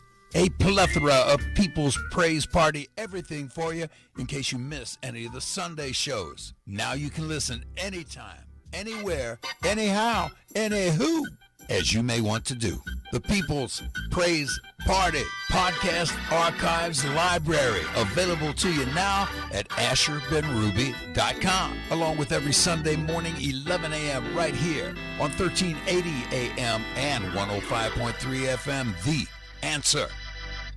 Listen to Allman in the Morning with Alexa. Wake up and say, Alexa, play The Answer St. Louis. Now, back to Allman in the Morning on 1380 and 105.3. The Answer. Call Tammy.com. Real estate listener line is 844-855-1380. But I've got a very special guest on the line with me. Before I get to that, though, so last night, it was amazing. So I'm watching the Laura Ingraham show, and Raymond Arroyo is actually filling in. Love that guy, by the way. But they're doing what I've heard a lot of, I don't know, maybe so-called conservative commentators are doing, and it is they're latching on to this 1975 tape of Joe Biden talking about busing. And in fact, I'm seeing a headline even that says Joe Biden embraced segregation in 1975. Now, keep in mind, I'm no fan of Joe Biden. I have a lot of really pretty significant issues with him on a number of different levels. But I'm trying to figure out, I go, be careful, conservatives, with what you're doing here. Because if you listen to the tape of what Joe Biden said, it might surprise you. And I'm not quite sure why some conservative commentators are going along with this idea that somehow this is evidence that Joe Biden's a racist. Listen to what he had to say about busing. There are those of we social planners who think somehow that if we just subrogate man's individual characteristics and traits by making sure that presently a heterogeneous society becomes a totally homogeneous society, that somehow we're going to solve our social ills. And quite to the contrary. I think the concept of busing, which implicit in that concept is the question you just asked, or the statement within the question you just asked, that we are going to integrate people so that they all have the same access and they learn to grow up with one another and all the rest, is a rejection of the whole movement of black pride. So I hear that and I'm thinking, wow, that makes a lot of sense. It's what I've been saying for years, and what actually many people in the black community have been saying for a long time, those that actually make it through to a microphone, because busing basically destroyed the city of St. Louis and its schools. And so I hear that, and then they have Ed Henry does a piece on it, and then they have and now introducing our panel of guests to talk about it. And they interviewed some other dude, and then they introduced Larry Elder. And I said, thank God, because Larry Elder's not predictable necessarily, but I kind of knew that there was going to be some common sense added to this conversation. And I am proud and pleased to present to you this morning my partner on May 9th for Allman and Elder in the evening in St. Louis, Mr. Larry Elder. How are you, my friend? Jamie, I am doing well. Thank you so much for that introduction. That was a fun night last night. I have no idea why people are perceiving what Joe Biden said to be racist. He was raising the same kind of objections to busing that my mom and my dad raised. Why put somebody on a bus all that long in order for that person to sit next to a white kid, as if I can't learn until and unless I sit next to a white kid? That's all he was saying. And it turns out that here in California, we had a proposition in 1979, Jamie, to get rid of court-ordered busing. It was passed by 2/3 of the vote. And I saw a Gallup poll in 1972, and I think I mentioned this on the show, that 72% of whites opposed busing. Nearly half of blacks opposed busing. It was a neutron bomb dropped not just on St. Louis, but every major city in this country that had it. It caused not only white flight, it also caused black flight. And cities have never recovered. Wow. And you're so right about that. And unfortunately what happened is there were truly some racists who were against busing because they were racist. But there were many people who were decent thinkers who saw this as a potential as you pointed, neutron bomb, and Joe Biden. I love how he called them social leaders. He should have said social engineers, because the truth of the matter is this concept of busing was really kind of a white liberal dream, because they thought, as they always do when they remove statutes and everything else, that they would solve the problems of racism by waking a kid up at 4 a.m, putting him on a bus and sending him out west to white land, and that would solve all the problems. It also created educationally a problem. There are many families, for example, I'm just using St. Louis as an example because I don't know about the other ones, but there were parents who, for instance, couldn't make it out to PTA meetings. It's 25 miles away. And now it's gotten to the point where even people who participate in athletics can't have to be cabbed home. You should see the taxi cab expenditures of the school system here in St. Louis to get athletes back to their homes in the city. It's fraught with trouble. Absolutely. And Jamie, I liken the dispute over busing to the dispute over whether or not Confederate monuments should be put in public squares. Clearly, there are racists who want the monuments there because they're racist. But there are non-racists who raise perfectly legitimate concerns about rewriting history. There were racists who were opposed to busing. But the majority of people, I feel, who were opposed to busing raised very practical, non-racist reasons for their opposition. You know, Larry, I made this statement this morning, and I was actually just a little bit joking, but not that much. I'm saying, boy, I hope they stop playing this tape. It makes Joe Biden sound sensible when he lacks so much sense in other areas. I'm like, wait, don't tell anybody. Joe Biden actually made some sense at one point. You know, he sounded awfully Republican, didn't he? Right then. Yeah, he sure did. Yeah. And that's scary. Yeah. But it's interesting, though, too, to see the take of some people in the conservative commentariat about this, because we don't want to engage in the same kind of trifling identity politics and identity accusations that the left does all the time. They gratuitously, reflexively call people bigots and racists at the drop of a hat, and we certainly don't want to participate in that. Absolutely. And of all the things you can say about Joe Biden, you can say, as Rudy Giuliani once said, that he's dumb. Brett Hume once called him a blowhard. We can go on and on and on. But I've never heard anybody call Joe Biden a racist. And by the way, why did this come up now? This is 1975. The man has been in Congress, 30-some-odd years. He's run for president twice. He served as the vice president to the first black president. And Joe Biden is a racist. That's a heavy lift.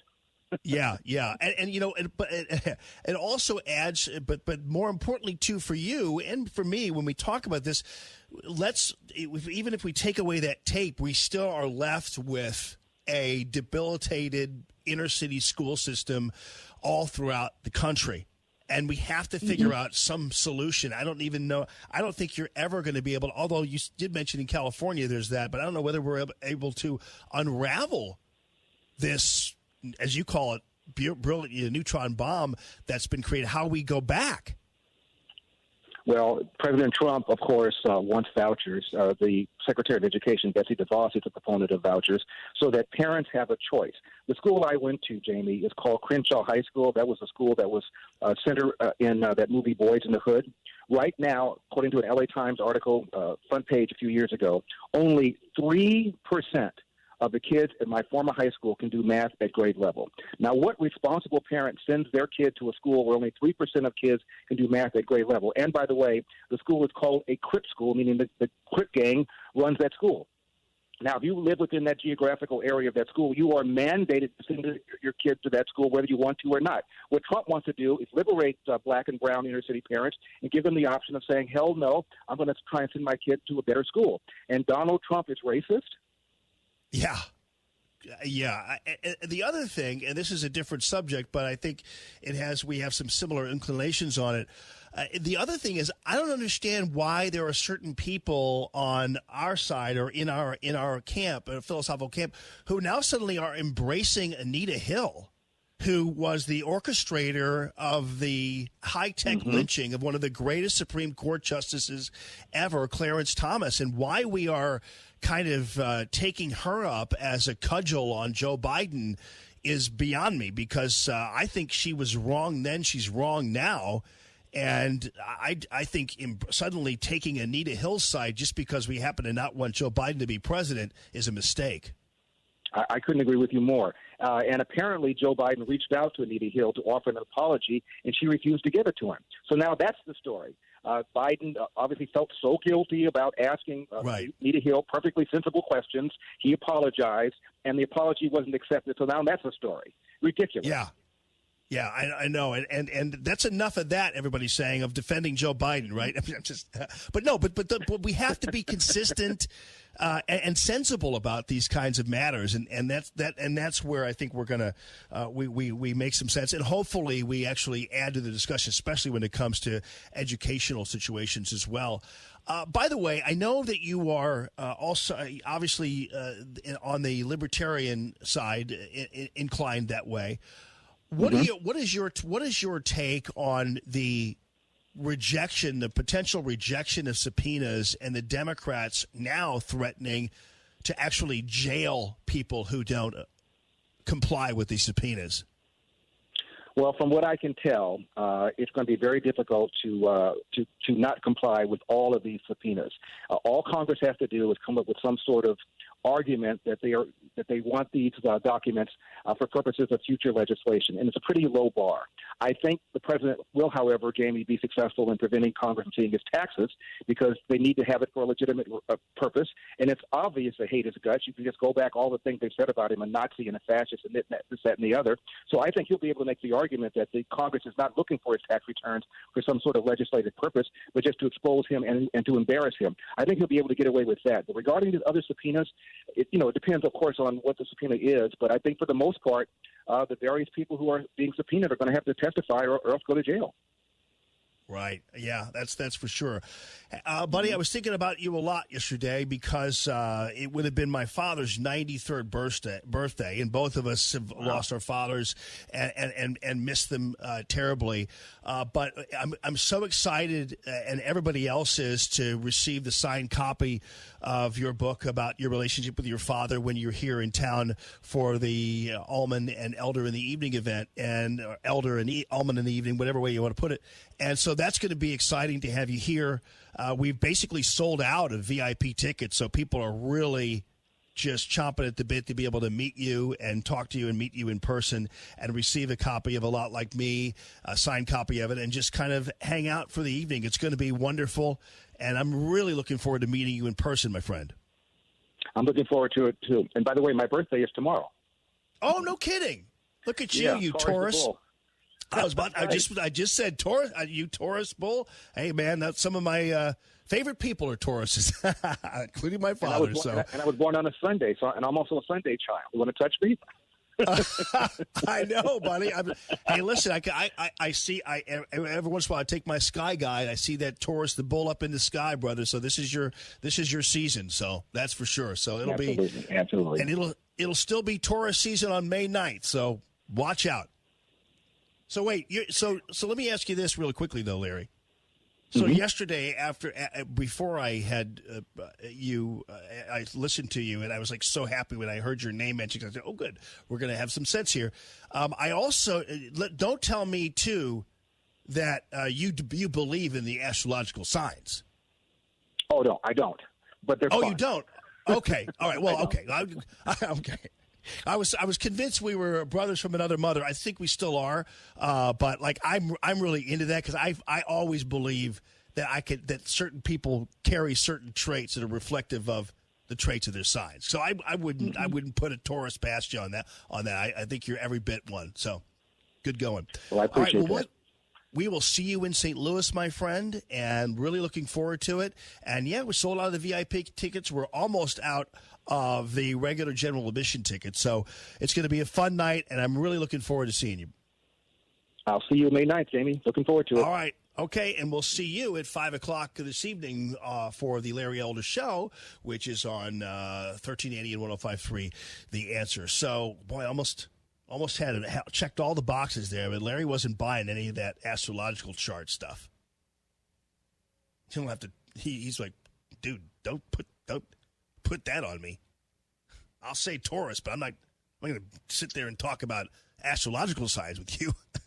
Those will not be one of the topics we discuss, by the way, on May 9th. And I'm looking forward to seeing you. And again, as of this morning, I got news that the VIP tickets were completely sold out. So we still have the general admission tickets available, and that is for $13.80. And listen, the VIP is great, but if you just want to pop off the elevator and pop into View 17 and see a great show where we're talking about everything from the Mueller report to educational issues to race issues on down the line. That's going to be kind of what you just saw here between us is kind of what you're going to see live and in action with the Allman and Elder event. And you can check out theanswerstl.com to purchase your tickets. This is Common Sense Radio. More Allman in the Morning coming up on 1380 and 105.3 The Answer. Stuck in traffic? We've got the answer on 1380 and 105.3 The Answer. Well, just as things were looking better, we've picked up an accident now on 70 westbound. Your stop and go from St. Louis Avenue to before Kings Highway, where a left lane is blocked. Double-digit delays there. We can see the accident from the jam cam on 70 at Shreve. 270 northbound, 55 to Manchester, really heavy now. 55 southbound, 64 to the 55-44 underpass backed up. Delays on 6440 eastbound, just a little bit tight at 170. The westbound direction, Hampton to Laclede Station slows, and 70 eastbound Blanchette Bridge to St. Charles Rock. Traffic is sponsored by Express Services, Inc. You work hard. You know what it takes to succeed. Now it's time to put your experience to work and launch your business. For a limited time, Express Employment Professionals will give you $25,000 to open your franchise. Get to know Express. Visit expressfranchising.com today. I'm Bonnie Green with your St. Louis Metro traffic on 1380 and 105.3 The Answer.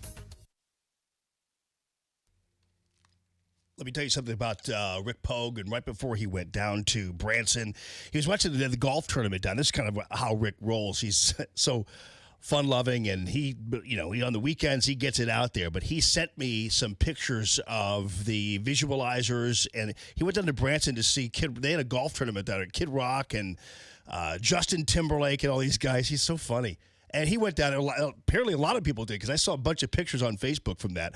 But Rick is the kind of guy whose energy and passion extends not only to his weekends and his travels, but to the business, the Arrowhead Building Supply business. And we're going to have a grand opening. It's coming, I think, in about a month or so, of the showroom, where there's a home now built inside of the showroom, an entire home.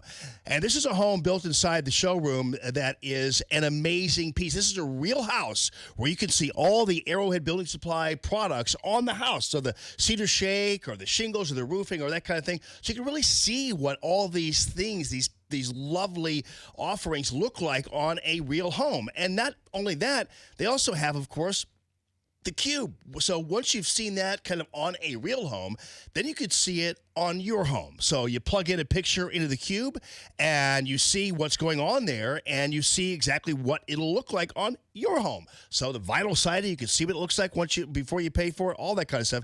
And you can see it. The only thing I'm warning you about is you're going to wish that you could do one siding on Monday, another siding on a Tuesday, another siding on whatever. You're going to want to change it up. You can't. But nonetheless, it's really cool to see. But it's the kind of passion that they put into making you happy and giving you full service at Arrowhead Building Supply. So whether you are a homeowner and being able to see all this beautiful stuff and visualize it yourself and wander around the showroom, or a contractor, they're going to refer you to the homeowner who comes in and loves something, you can get on the contract referral list, and you're suddenly getting business shoved your way by Arrowhead. If you already are a contractor bringing your person in to see this stuff, or you're a homeowner bringing your contractor in to see this stuff, they'll go ahead and set it up, make it really easy. They have the 315 guarantee, 3-hour delivery. They have the job blockers. They have all kinds of things to make the job easy, and also to make it complete and to make you happy as a customer and as a contractor for that matter. ArrowheadBuildingSupply.com. That's ArrowheadBuildingSupply.com. KXFN, St. Louis, K287BY, St. Louis. Greetings, St. Louis. This is Matthew Mitchell of the Matthew Mitchell Allstate Agency. Excited to welcome Jamie Allman back to St. Louis Radio. As a longtime supporter and sponsor of Allman in the Morning, my goal as his trusted advisor is to make sure that you are in good hands. With over 70 years of combined staff experience, my team of agents and I know how to make sure that you get the best value for the money you spend on your insurance. Is your insurance company currently hiding behind a website, out of town, or just a call center with no accountability to you or our community? Would you like to speak to the same person every time you call? Is there a new roof on your home? Do you have a teenage driver in your family? Has your credit score improved greatly over the last few years? You can email me at matthewmitchell@allstate.com, or you can call my agents at 855-QUOTE-ME. Folks, there is safety in numbers. Put the power of Allstate to work for you as America's largest and strongest insurance company. This is Matthew Mitchell of the Matthew Mitchell Allstate Agency. Again, the number to call is 855-QUOTE-ME. All right, friends, let's. Are we doing a live spot here, Maxie? Okay, great. Proctor. Okay, thank you. Proctor spelled like Dr. ProctorDrapery.com, and Michael is just an amazing guy and an amazing friend, and I got another compliment on the billboard that I am on, and as people go down there for the Blues games and the Cardinals games and everything else, it's getting quite the exposure, and I thank Michael for that. That's just another example of Michael's, not only his passion for what he does and his passion for making your home beautiful with these beautiful window treatments, but also his passion for the show and for Common Sense Radio and conservatism. And this is a guy who really lives it. He is a 7-day-a-week guy. He's got his mobile design unit. He'll come right to your doorstep and help you out that way. And he's a guy who really is going to make you happy, not only with the convenience he offers, but also with the installation, which is perfect, and with variety, which is amazing. So anything you need, he has in his mobile design unit. But even if you kind of see something in a Southern Living magazine or whatever it happens to be, you're like, I like that. If he doesn't have it in his truck already, he'll make sure he can get it for you. So he's got all the variety. He's your interior designer, so he's got some great ideas for you all at the same time. So you can't lose in terms of value. And Michael is a guy who competes with all the high-end people. So this isn't just kind of one of these box store things. He is competing with the high-end people, and no one on the planet is going to be able to meet or beat him on the convenience, on the price, on the excellence of installation, and on the fact that you don't have to pay extra for an interior designer. So check it out on the web. It's Proctor, spelled like doctor, proctordrapery.com. The Dana Show, this afternoon at 1. Now, more Allman in the Morning on 1380 and 105.3. The Answer.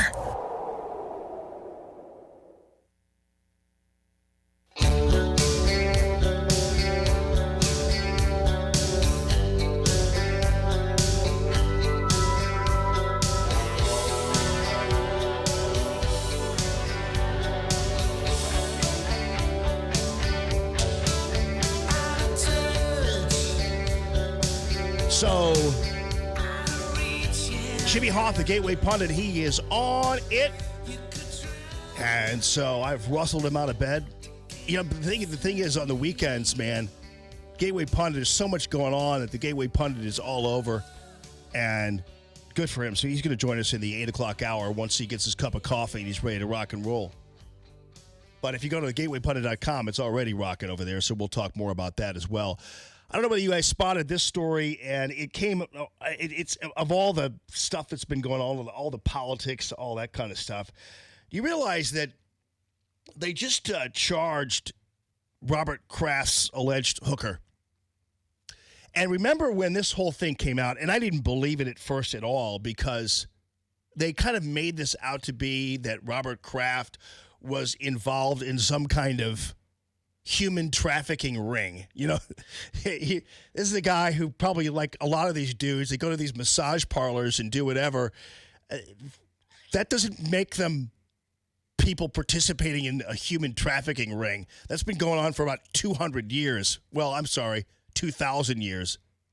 So what I'm saying is they made it out to be they had some kind of angle on it. And I'm not defending what he did. I mean, obviously, that's his business, but I'm not defending what he did. But this idea somehow that these were all a bunch of sex slaves is ridiculous. Yeah, sure, some people have no other options but to do stuff like that, but these people have options. And they chose this. And so you can see that when they talked about this being part of a human trafficking ring, that really it couldn't have been, because if these people are really victims, then why are you charging them with a crime?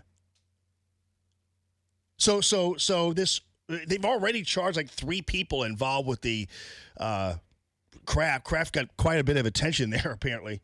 But they already charged 3 people.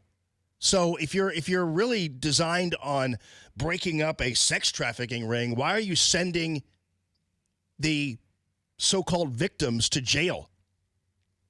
That doesn't make any sense. And yeah, they committed a crime. According to the laws of Florida, they committed a crime. I get that. I understand that. But I thought you guys were making this out to be some kind of sex slave trade. And now you're putting the slaves in jail. Doesn't make any sense, does it now? So I'm just glad we're not having to see the video. God works in miraculous ways. News this hour from townhall.com. I'm Rich Thomason. A 19-year-old man in custody in connection with Saturday's synagogue attack in Southern California may be charged later today. 1 woman was killed, 3 other people wounded in the shootings at the Chabad of Poway Synagogue.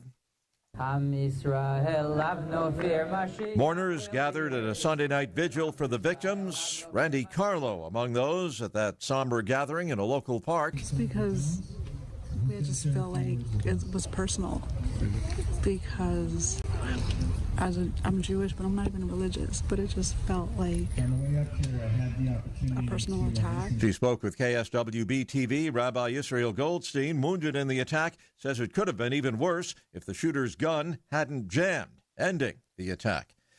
Baltimore police hunting for the gunman who opened fire on a crowd at a cookout yesterday in West Baltimore. 7 people wounded and 1 man was killed.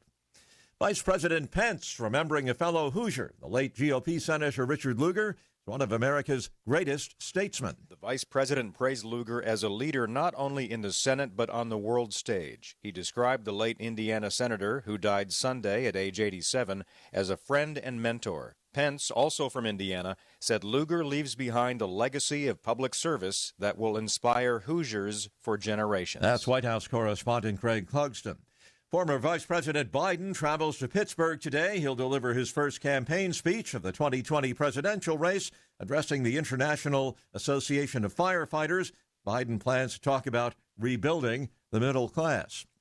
On Wall Street this hour, stock futures are lower. Dow futures down about 7 points. S&P futures currently off 2. NASDAQ futures down 8 points ahead of this morning's opening bell. More on these stories. .com.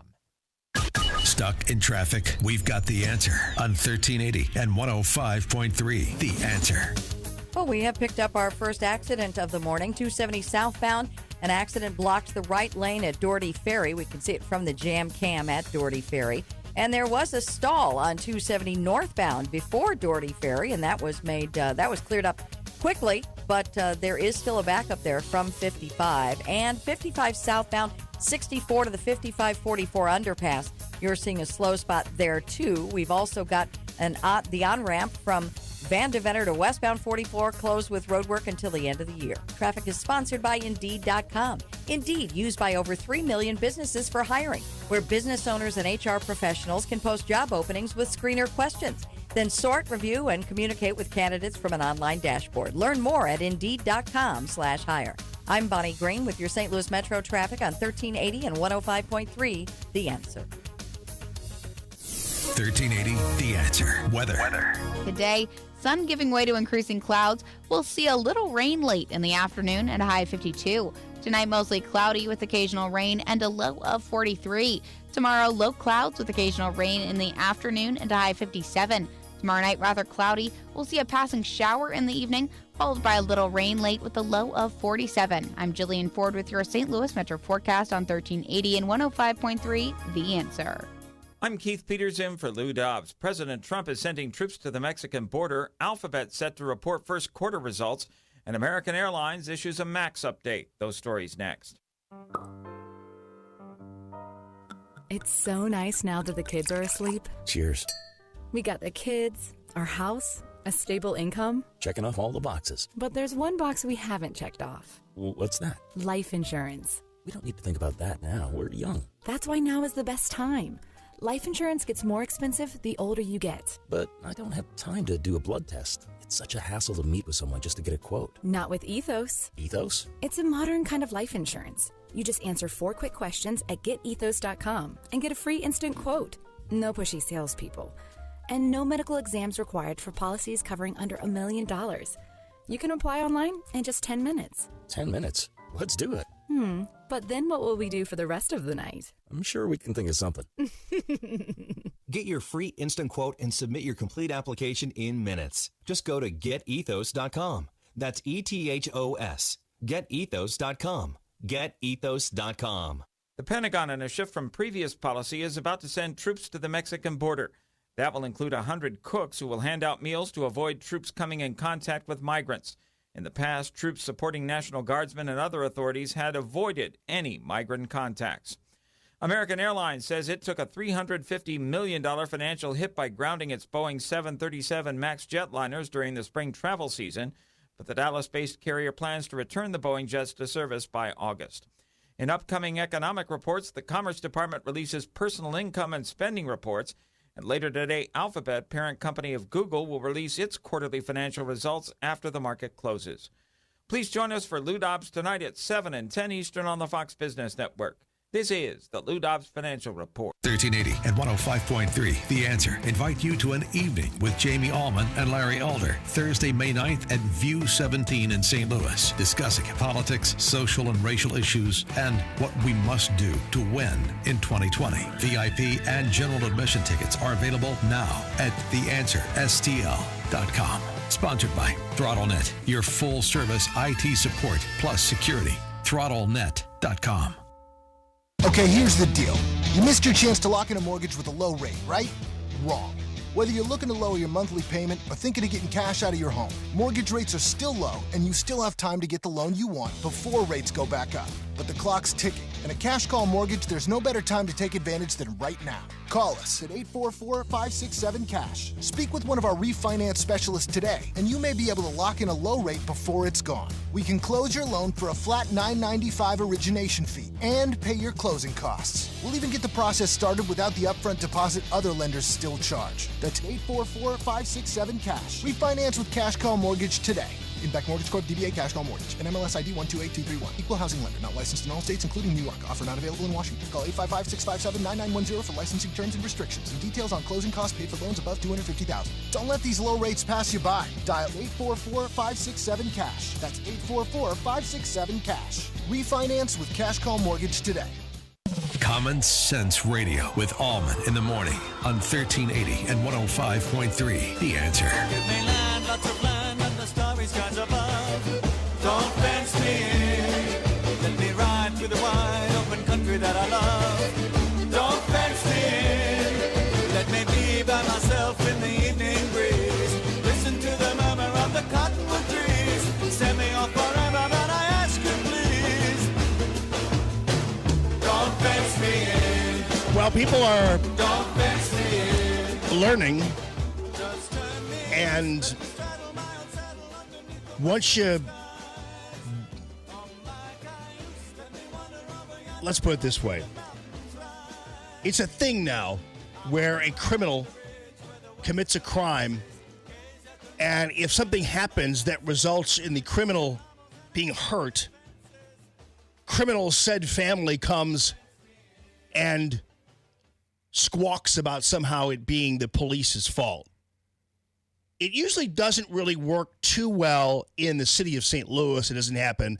But let's put it this way. You have a shoplifter, an alleged shoplifter in Ladue.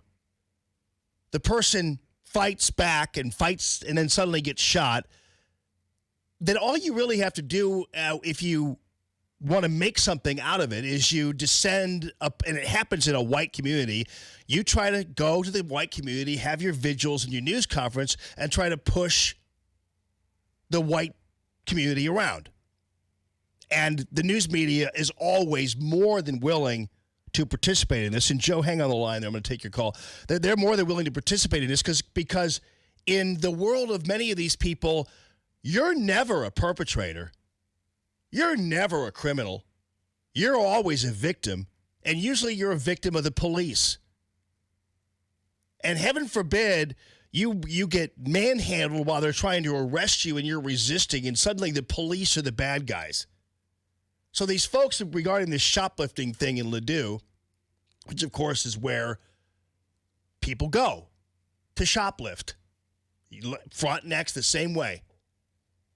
Because it's easy pickings and because they know that you can get away with whatever you're getting away with, because they know that if you somehow, believe me, shopkeepers and store owners, whether it be at the Galleria or at Frontenac or at Schnuck Supermarket in Ladue, you steal all you want because people are afraid of confronting you.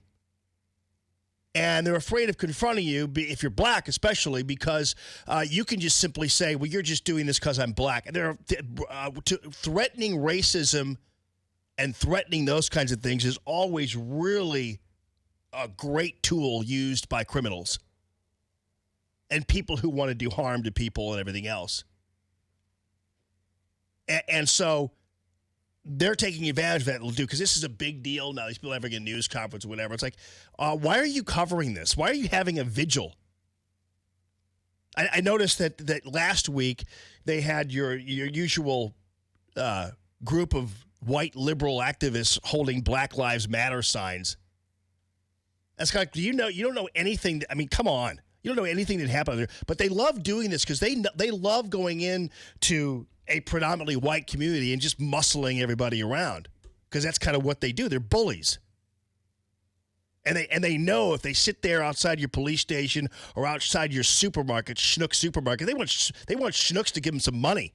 So what they want. They want a check from Schnucks. And because they know that if they keep calling you racist and you this and you're that and all this kind of stuff, then they got you. So it's easy. And it's what you're seeing happen. I don't know whether you're following the Ledoux story, but you've seen that, Phil? You've seen what's going on? Yeah. The police are always put in a situation where they've got to deny everything because you got a group of people standing in front of a microphone in the Schnucks parking lot or wherever it happens to be, and suddenly everybody, the criminal is the one who is the oppressed, the crucified. And I don't know whether this woman was a criminal or not. That has to still be adjudicated. But I know damn well sure they were trying to arrest her, and she wasn't putting up with it. That's for sure. Hey, Joe's on the line 1. Joe, how you doing, man? Hey, Jamie, great show. Thank you, sir. Mark Kaysen fires me up, Jamie. It just reminds me of how flippant, how easily and flippant evil lies. Because I could make a great case that Mark Kaysen, by affiliation, is a tremendous racist. Because his party is the party of Margaret Sanger that founded Planned Parenthood, that literally wanted to exterminate all black people because they weren't good enough. And he supports Planned Parenthood. And he supports putting abortion clinics in poor black neighborhoods so that there aren't more black children. Yeah. So really, if you want to talk about racism, and then also I believe Mark Kaysen's man, Obama, was the guy that gave $150 billion to Iran, and I believe, if I'm not mistaken, that Iran is the country that wants to eliminate Israel off the face of the map with nuclear weapons. Right. Isn't that what Iran wants? Well, so is it? Yeah. So would it be?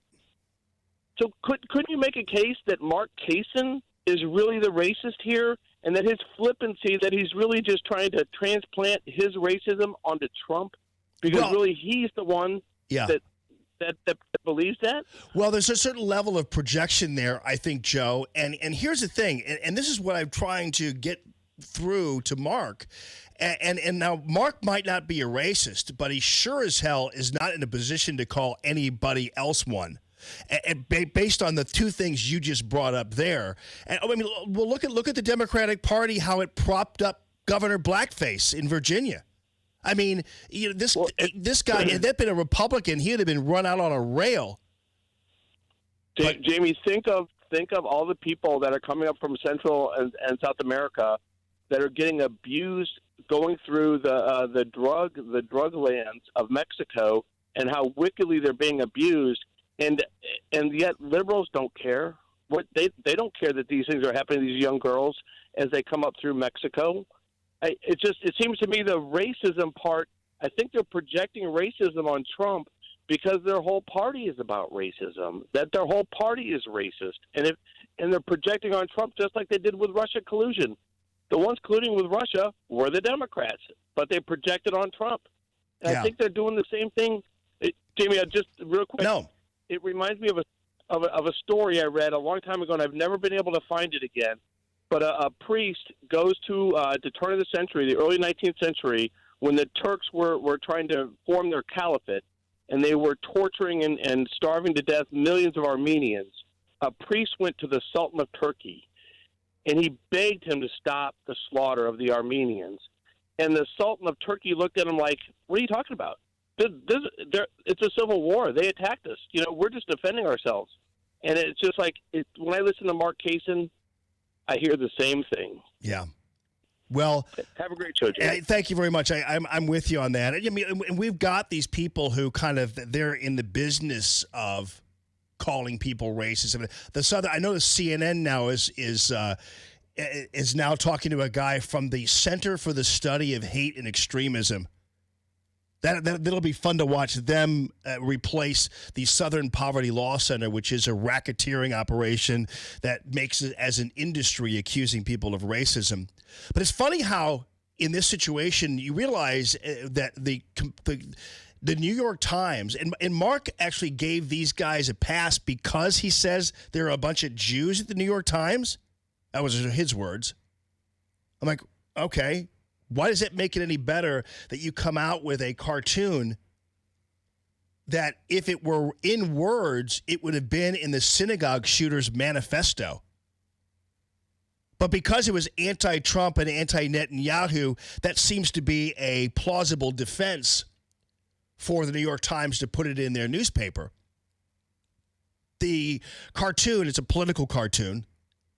It is a portrayal of Netanyahu as a German dachshund, which is really bizarre, but actually it's on purpose. And that actually has never been mentioned in the criticism of the cartoon, but I know what a dachshund is. I told you earlier. It's a German breed, which is interesting choice of dogs for the cartoon writer. In his little group of people, they get that, but a lot of you who look at that just might think it's a dog, but it's a German-bred dog. And so people in his little group understand exactly what he's doing there. And so Netanyahu is a German-bred dog with a collar that has a Star of David around it, which is, of course, offensive anyway, by any stretch of the imagination. And then he's on a leash being held by a obviously blind Donald Trump wearing a yarmulke. The insinuation, of course, being that Donald Trump is some kind of fake Jewish lover of Israel, whatever, and that Netanyahu is just leading him around by the nose.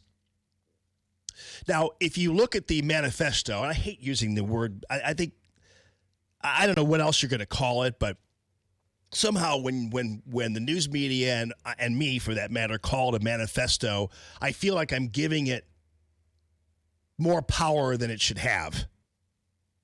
And so I'm uncomfortable with that terminology, but it's become part of the vernacular in covering these sickos. And so that's a thing. So forgive me if that's offensive to you, me calling it a manifesto. I guess I could call it a missive or, I know. It's funny how when Donald Trump talks, just normally it's called a screed. When he attacks, for instance, the news media, it's called a screed because obviously the news media disagrees with it. But it's funny how a guy can go in and kill somebody and they describe his screed as a manifesto. It's interesting.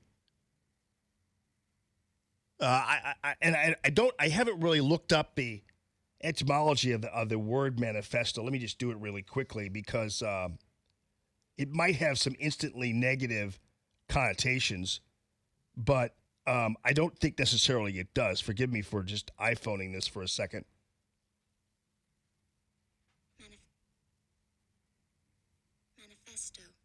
Why are you saying it that way, lady? You're kind of saying it like it's some kind of like sexy way. Manifesto. I don't think that's that very sexy. I'm just, please don't hold me to that description. Don't talk to me like that thinking I'm going to think it's manifesto.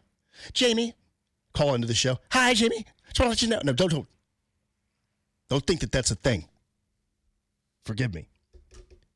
A public declaration of policy and aims, especially one issued before an election by a political party or candidate.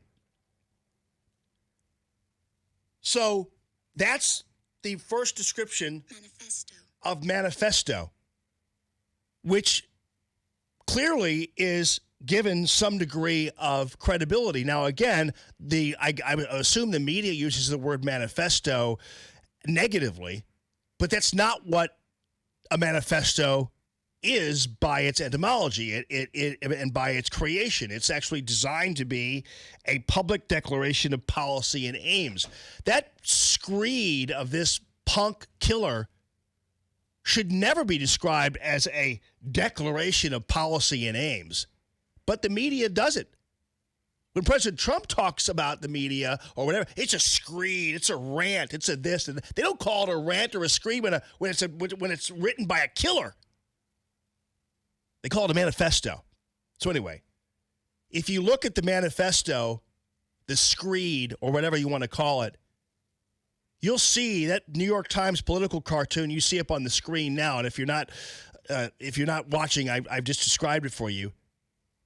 That's exactly what the killer said about Donald Trump.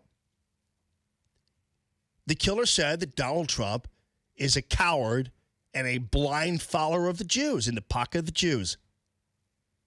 That New York Times cartoon could have been drawn by the killer. And so, but it was drawn by the New York Times Thursday, 2 days before the synagogue shooting. I'm not saying that it caused the synagogue shooting by any stretch, but it shouldn't cause people like Rick Wilson, the Republican strategist, the reliable prostitute on CNN, the monkey they get out of his cage, feed him a banana, and he says anything anti-Trump that they want. It certainly isn't calling. He certainly isn't pointing. Nobody even brought up they had a 9-member panel. Not one person brought up the New York Times cartoon. They instead made it all about Trump. Here, I'll play it off on my iPad for you. Yeah, they made it all about him. Continue to do that and be able to learn to trust each other again and stand up with each other. And I think that that's what we're struggling with. Good, right. I think this is one of those examples where, as much as, I'm known as being a smartass about Donald Trump, I'm just really sad because this is a man who cannot hear the better angels. He cannot. By the way, why is this about Trump? What has Trump done? I mean, if anything, the New York Times cartoon is the one that probably is the most anti-Semitic thing I've seen in decades by a regular publication, for crying out loud. That cartoon belongs in a KKK newsletter. And yet Rick Wilson, this is all about Trump and the climate Trump creates. That steering voice that people get sometimes when they say, I've got to change the way that I've acted and that I've behaved, and that has led this country into this incredible stew of racial tension and animus. Yeah. Look at the cartoon. I see racial tension and animus right there in that New York Times cartoon. I don't see it in President Trump. Plus, the whole better angels thing. Man, do these people have anything? Do these people just simply ape what other people are saying? I don't even know what that means. It's kind of like the soul of the country or all the other stuff that you still don't understand what they're talking about. Better angels. Come on. Anyway, that's the story you're getting now. And that New York Times article, that cartoon is getting no play at all. But I guarantee you, had that been in some kind of Republican newsletter, or heaven forbid, a Trump supporter drew that cartoon, it would be the talk of the town. Your phone calls are welcome. Call Tammy.com real estate listener lines 844-855-1380. More Allman in the Morning coming up on 1380 and 105.3. The Answer. Stuck in traffic? We've got the answer on 1380 and 105.3. The Answer. Well, we've got a little bit of good news. That accident on 70 westbound before Kings Highway has cleared. You do still have a backup to the King Bridge. 270 northbound, heaviest spot now, Tesson Ferry to Manchester. 44 westbound, Jefferson to Grand Boulevard. You're slowing there through a little bit of construction. 6440 eastbound, McKnight to Big Bend, backed up there. And westbound, it's Hampton to Laclede Station Road. And starting at 9 a.m. and running until the end of May, Tower Grove will be closed under 44 with roadwork. Traffic is sponsored by Indeed.com. Indeed, used by over 3 million businesses for hiring, where business owners and HR professionals can post job openings with screener questions, then sort, review, and communicate with candidates from an online dashboard. Learn more at Indeed.com/hire. I'm Bonnie Green with your St. Louis Metro traffic on 1380 and 105.3 The Answer. Michael's Flooring Outlet is just a wonderful place. I've had him do a number of jobs for me. He put in this was a big challenge, bought a 100-plus-year-old home and was pulled up some carpeting on the top floor, second floor there, and pulled up the carpeting, and it was going to do some sanding of the floor. And it was depression wood. It'd been sanded, buffed for 100 years, and so you had nails popping out of it, and there's no sander or buffer that would have survived that job without getting cut to shreds by the nails. So had to put in a brand new wooden floor. And by that time, it was like no choice at all. But nonetheless, Michael made the floor beautiful. So I had the wood, and he stained it, and his people stained it precisely the way it looked on the bottom floor, the original floor.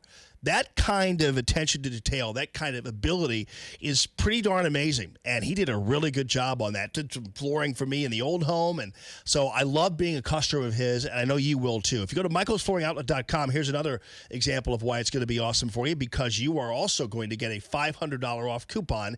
It is the tax refund coupon.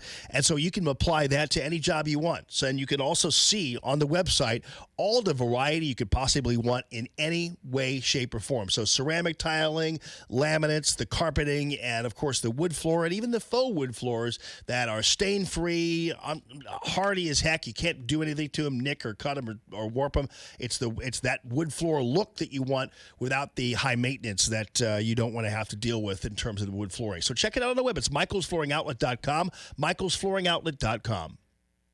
Curtains, shades, blinds, shutters. What are the best for living rooms or bedrooms? Let me tell you about the quality, customized service you will receive when you call Michael Proctor at Proctor Drapery. Michael Proctor is an interior designer with exceptional expertise when it comes to window treatments for your home or business. Michael Proctor has served our St. Louis area since 1974 with the highest quality and value for custom drapery, blinds, shades, and shutters. He is also a top-tier Hunter Douglas priority dealer and your first choice for Norman Plantation shutters. Call Michael Proctor today and schedule your in-home consultation with Michael's mobile design unit. He will come to you. Weekend and evening appointments are available. The one-on-one appointment with Michael Proctor will ensure the look is exactly what you're looking for in your home or business. Cut down on the risk of error and make your home great again. Proctor Drapery is the answer. Schedule your appointment today with Michael. Contact Michael at proctordrapery.com. It's Proctor spelled like doctor.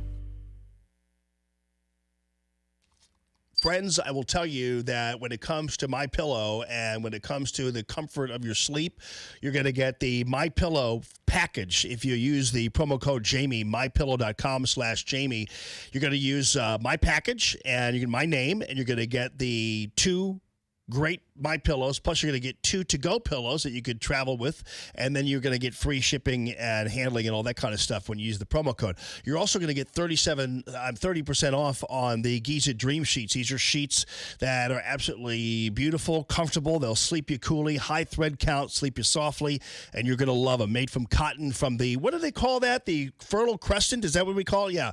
That was funny. I guess they didn't really call it that because I had 3 different things. I think it's called the Fertile Crescent. It is. And the cotton's from there. And it's beautiful. And it's great. And Mike Lindell puts it all in the sheets. And you're going to love it. 30% off when you use my promo code Jamie. MyPillow.com/Jamie. Hey, want to talk with Jamie? Call 844-855-1380. 844-855-1380. And interact with Common Sense Radio. This is Allman in the Morning on 1380 and 105.3. The Answer. Good morning, everybody, and welcome. I hate to give you the menacing music. I don't mean to. The Gateway Pundit is on the way. GatewayPundit.com, Jimmy Hoft. Plus, Bernie Sanders is adjusting his viewpoint of the whole let's let the terrible people vote thing. You know, I'm partly on the page with him. I do believe convicted felons, once they've served their time, ought to be able to vote. But somebody ought to ask Bernie whether he thinks the synagogue shooter, once he's put in jail, ought to be able to vote. Oh, I did not mean to say that. Somebody ought to put him on the spot. Nobody will, because it's all about Trump, apparently. So we'll follow up on that for you as well. And your phone calls. CallTammy.com real estate listener line is 844-855-1380.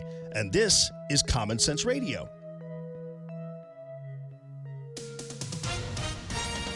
With SRN News, I'm Rich Thomason in Washington. The 19-year-old man in custody in connection with Saturday's synagogue attack in Southern California may be charged later today. One woman was killed, 3 other people wounded in the shootings at the Chabad of Poway Synagogue. Police in Baltimore hunting for the gunman who opened fire on a crowd at a cookout yesterday in West Baltimore. 7 people wounded, 1 man was killed. Former Vice President Biden will travel to Pittsburgh today. He'll be delivering his first campaign speech of the 2020 presidential race. Biden to address the International Association of Firefighters. He plans to talk about rebuilding the middle class. Stocks have just opened on Wall Street. They're a bit higher. Just after the opening bell, the Dow is up 3 points, the S&P better by a fraction, and the Nasdaq is up 3.5 points. More details at srnnews.com. Stuck in traffic? We've got the answer on 1380 and 105.3. The Answer.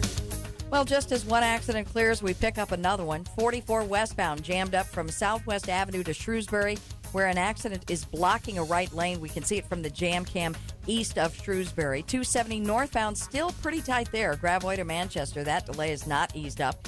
6440 eastbound McKnight to Big Bend. Westbound Hampton to Laclede Station. You'll see a slow spot. And 70 westbound St. Louis Avenue to Shreve. But now we're getting word that crash on 44 westbound at Shrewsbury has now cleared. Traffic is sponsored by Dell. This month, Dell is thanking small businesses with up to 45% off select computers with Intel Core processors. Call 877-BUY-DELL to speak with a small business technology advisor today. That's 877-BUY-DELL for tech advice and one-on-one partnership.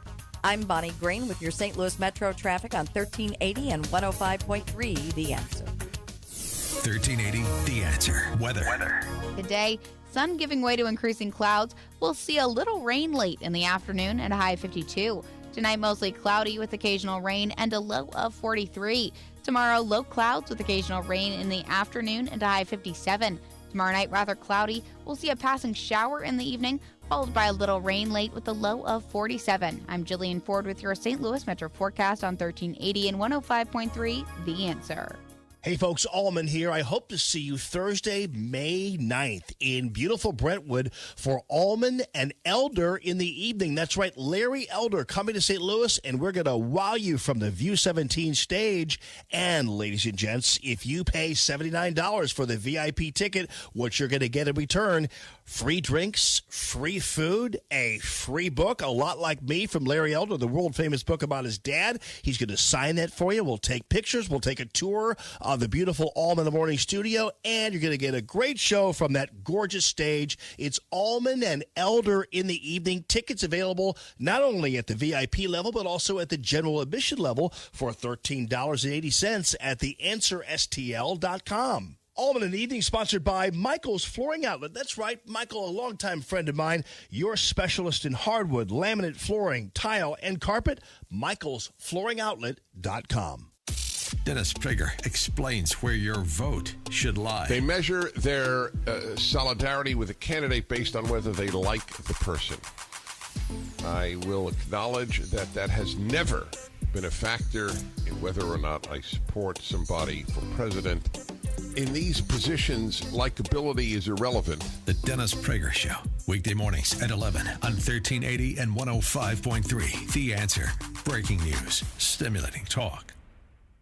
America's First News with Matt Ray gets you up to speed mornings from 4 to 6, right before all.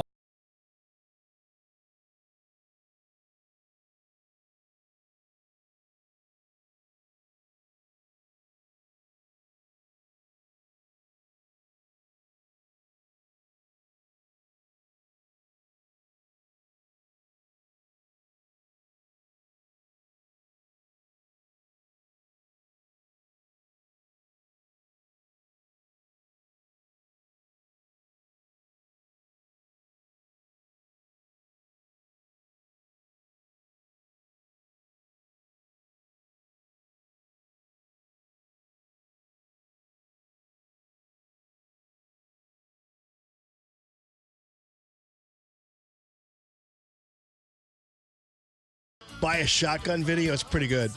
It's another one of those auto-tuned and news pieces.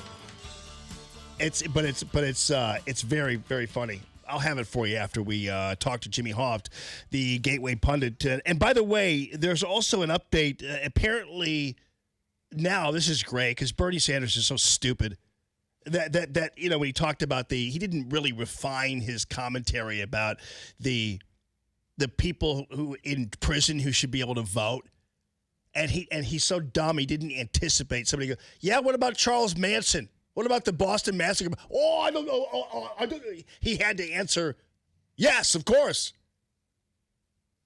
No, do you think anybody's going to say, hey, what about that synagogue shooter? You think, who's he going to vote for when he is incarcerated, Bernie? But Bernie's now adjusted his language a little bit. And I think now he's just talking about the convicted felon thing, which I think a lot of people might actually agree with him on. But I noticed that he's kind of like decided to just do a redo, and everybody's letting him do it. Here, listen. Crime, you're going to pay the price, but that does not mean that your right to participate in our democracy is taken away from you. Yeah, so he's kind of adjusting it to just kind of the convicted felon thing. He's massaging that a little bit, and he's getting away with it. Meanwhile, Jimmy Hoft, the Gateway pundit's on the line. Buddy, how you doing, man? Good morning, Jamie. Doing good. Hey, did you? By the way, I was just talking about this. Did you see the New York Times, that cartoon with Netanyahu? I mean, they're kind of like letting that thing go. They're not even remotely discussing it, and they're acting like that's just not. It's unbelievable that they were going to get away with that. Oh yeah, absolutely. And I did put it up and I'm going to do an update on that story this morning. I'm actually working on it right now. But someone pointed out that this same cartoon that the New York Times put out last week, where Benjamin Netanyahu is in the shape of a wiener dog and he's leading Trump around on a leash. Somebody pointed out to me, and this was on Twitter, that the Nazis had a very similar cartoon back in the 40s where they had a Jew leading Churchill around on a leash, and this was before World War II. So it's interesting that we're seeing these same types of imagery now by the left, and it's unnerving. Now, the New York Times did post a correction, but not an apology for this. And what I'm working on right now, Jamie, is that was on last Monday when they published that cartoon. On Thursday, they published then this fluff piece excusing Ilhan Omar and attacking people for criticizing her. So, as you know, she spewed some anti-Semitic, nasty comments about Jews, about a lot of people, about the country, right, and about our soldiers. She said so many offensive things, but they're still trying to promote her as the victim. And so that's interesting. That was on Thursday. It just shows the slant the paper is taking these days, and it's really disgusting. Yeah, and when you do follow up, Jimmy, also include the fact that it's not just a wiener dog. That dog was used by the Nazis because that's a Dachshund. That's a German-bred dog. That's a German breed of dog. And so and so that's what even makes the cartoon even more offensive.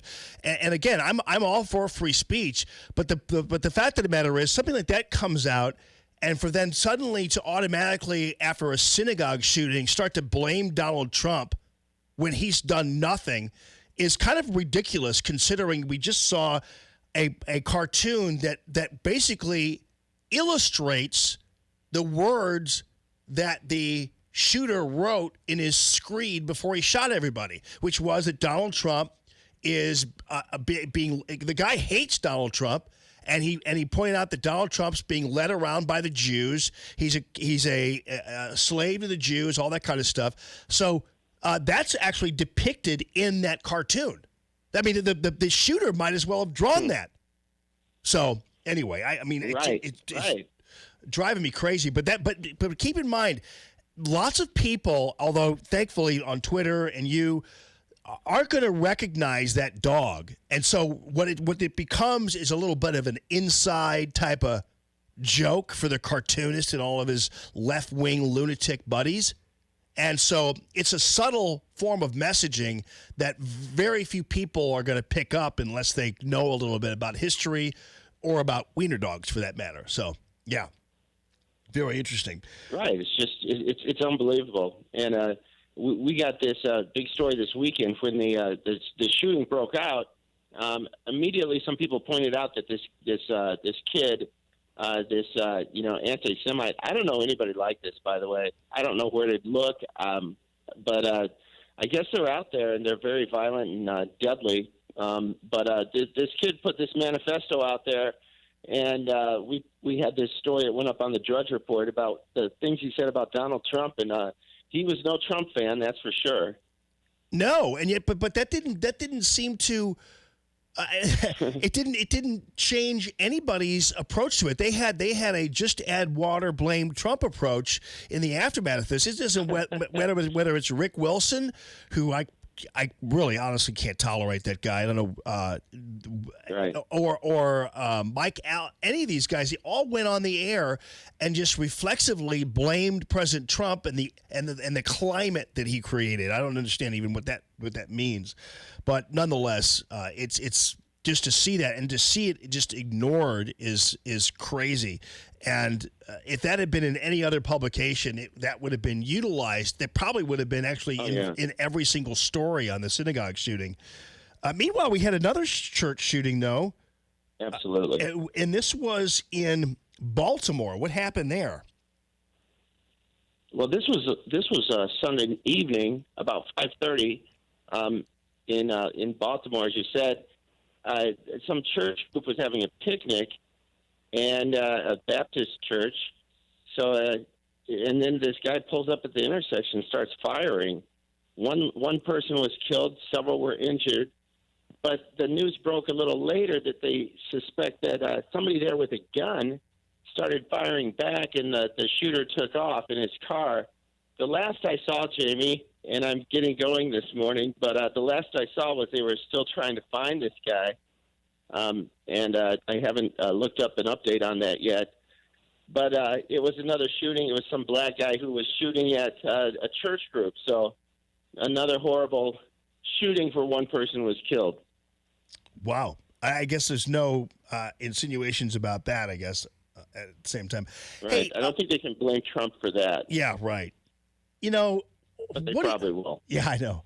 What do you think about, I mean, you have a post up here about UVA declining this White House invitation. First of all, to tell you the truth, I hate to see it go, but you wonder whether or not it kind of should go the way of the press briefings, the Sarah Huckabee Sanders news briefings daily, whether or not actually there should even be these teams invited to the White House at all, because all some of them turn around and do is use it as a cudgel to beat Trump over the head. And it just becomes more of a losing proposition to have these sports teams that nobody really cares about going to the White House for some reason we still don't care about. And then suddenly it becomes big news when they refuse to go. Right. It's pretty disgusting. It makes you wonder, too, Jamie, how many people on that team really gave a crap about, Donald Trump and his policies. I doubt most of those kids have any idea what's going on in politics with the amount of time they're spending on, the basketball court. And so who made that decision, really? Was it the coach? Was it the president of the college?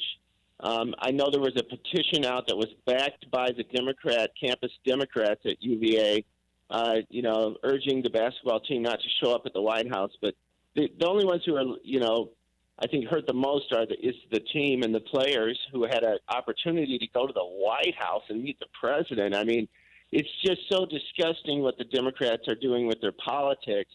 And unfortunately, there's still a lot of people who believe every word the media says, and they think that, 90% of the public is behind this crazy, dishonest media.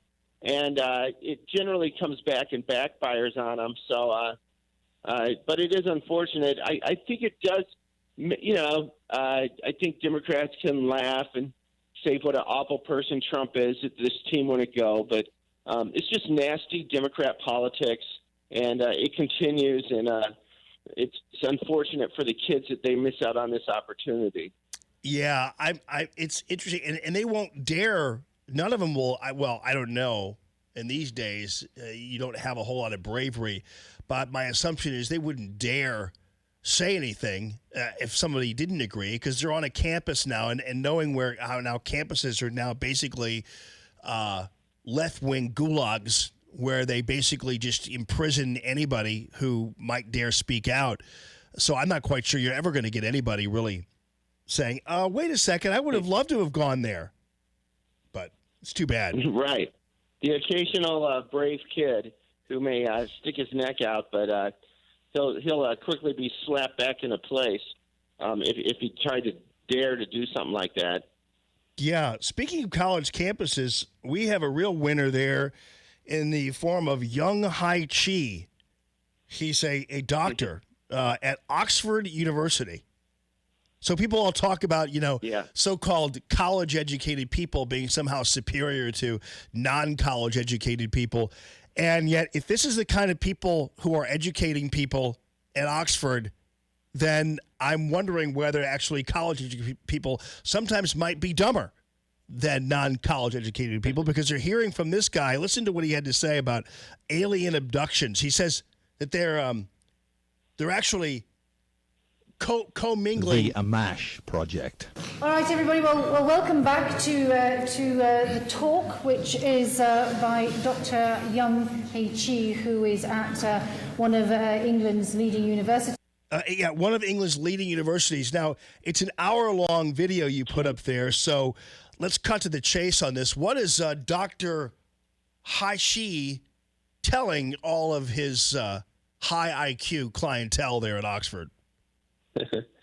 Yeah, Dr. Hai Chi has been saying this for quite a while. This video was a couple years old, but he believes that there's a strong correlation between climate change, the deadly climate change we're all seeing every day, and alien abductions, and he suspects that they may even be inbreeding with human beings because of climate change. So, this is the kind of garbage they're spewing at Oxford these days. And dropping them off at DNC headquarters after they're finished, right. Whatever they're doing. So he really so aliens.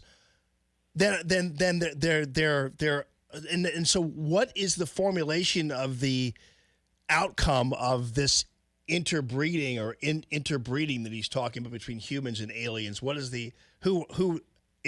But these people then just look like humans? I evidently, I don't know if we can recognize them from each other, Jamie. We're not sure who the aliens is, who they are that we're talking to every day. It's funny that this guy goes on and says it's not only scientists and theologians, but also human species who are concerned about climate change. Yeah, remember that, Jamie. Yeah.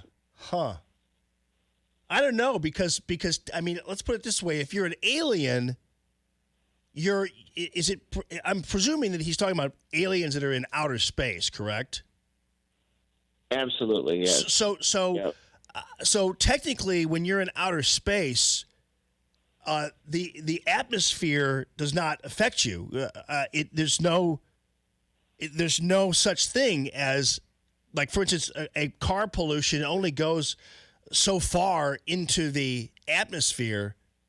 I mean, it's my understanding. I'm not a scientist myself, but it's my understanding in outer space there is no pollution, except for maybe the errant satellite piece of metal floating around. Yeah, it's kind of confusing. It's a bit hard to understand, but what is interesting too, Jamie, as you speak of aliens. Also, we're starting to see that the left is pushing this theory that illegal aliens are crossing into America because climate change, and it's so bad down there in Central America. This is the type of garbage that the American public is fed. I can't believe people vote Democrat anymore. These people are so insane. But, obviously, they're believing this crap because they still seem to support these lunatics, and this is completely crazy stuff now.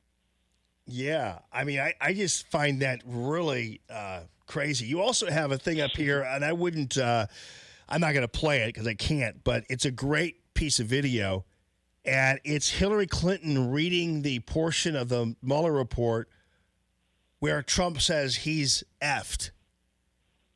So that ought to sound good coming out of her mouth. You know what I mean? Right. Oh yeah. It's just it just never ends. This woman is so still, just cannot get over the fact that she lost to Donald Trump, and still whining about it, complaining, and still attacking this man. It's so pathetic to watch the Clintons these days. The only time they become relevant is when she attacks Donald Trump. But otherwise, nobody wants to hear a word that she says. So maybe they'll call her back, though, to save the Democrat Party and run for president against Donald Trump again. We can only hope. Bill isn't even bothering. He's like disappeared. He's not going to be seen in public with her anymore. He's like, there's no way I'm going to be running around with her. And also, by the way, I love this because, you know what? I've always had kind of a soft spot in my heart for Whoopi Goldberg occasionally. And she seems to actually have these runs on common sense, sometimes on The View. But in general, she seems to have a fairly decent head on her shoulders. And you have a video out there, too, on gatewaypundit.com, which is where she actually, there's a Florida event. There's a bunch of Make America Great Again, I guess protesters out there. They were, I don't know what the situation was, if you can tell me what it was, but they were trying to support free speech. And she actually came out of the event, and you wouldn't call it confronting because she came out and had a discussion with them about stuff. Yeah, isn't that amazing? I mean, it shows you the difference between a Democrat mob and a group of conservative protesters. These protesters that were outside of her, she was doing she had a speaking engagement in Florida, and so they decided to protest the event. A lot of Proud Boys members, this nationalist group, and pro-Trump supporters, and they were outside protesting, so she came outside to talk to them. Now, could you imagine when a conservative comes out to confront, liberal protesters? There's always violence or something's going to get burned down. Right? Oh, yeah. But Whoopi comes out, and they have a great discussion. She stays out there for 10 minutes and talks with these guys. So it's really a wonderful story. It's what every American would want. We'll see if obviously the media isn't even carrying this today. We put it up on Gateway Pundit, and I haven't seen it anywhere else. Because we have a reporter down there in Florida who's friends with some of these guys. But it's amazing, isn't it, that the media paints conservatives and conservative protesters as a violent, angry mob. And actually the truth is they're just like these guys here who just had a nice conversation with Whoopi and then took a picture together afterwards. Yeah. So completely different than what the media is painting. But it was a great great to see something like this happening. She'd be beaten, spit on, eggs thrown at her by a bunch of anonymous Antifa dudes, hipsters wearing scarves over their faces. Yeah. So is this video clean, by the way? I'm going to guarantee that. Okay. All right. It's about 10 minutes long. Yeah, I know. I'm going to play. Whoopi's can be a little. I was going to play it on the other side of this break, and I was too lazy to actually go through the entire 10 minutes to see if there was cuss words in it. But I'll find out. I have a little time, so because I want people to hear it. That's for sure. Or if you want to hear it yourselves in the confines of your own crib, then go to gatewaypundit.com. You'll see it there. Jimmy, thanks as always, buddy. Thanks, Jamie. All right, check it out. You too, at thegatewaypundit.com. You can call Tammy.com real estate listener line at 844-855-1380. Call the show at 844-855-1380 and interact with Jamie on the calltammy.com listener line. That's 844-855-1380. More Allman in the Morning next on 1380 and 105.3. The Answer.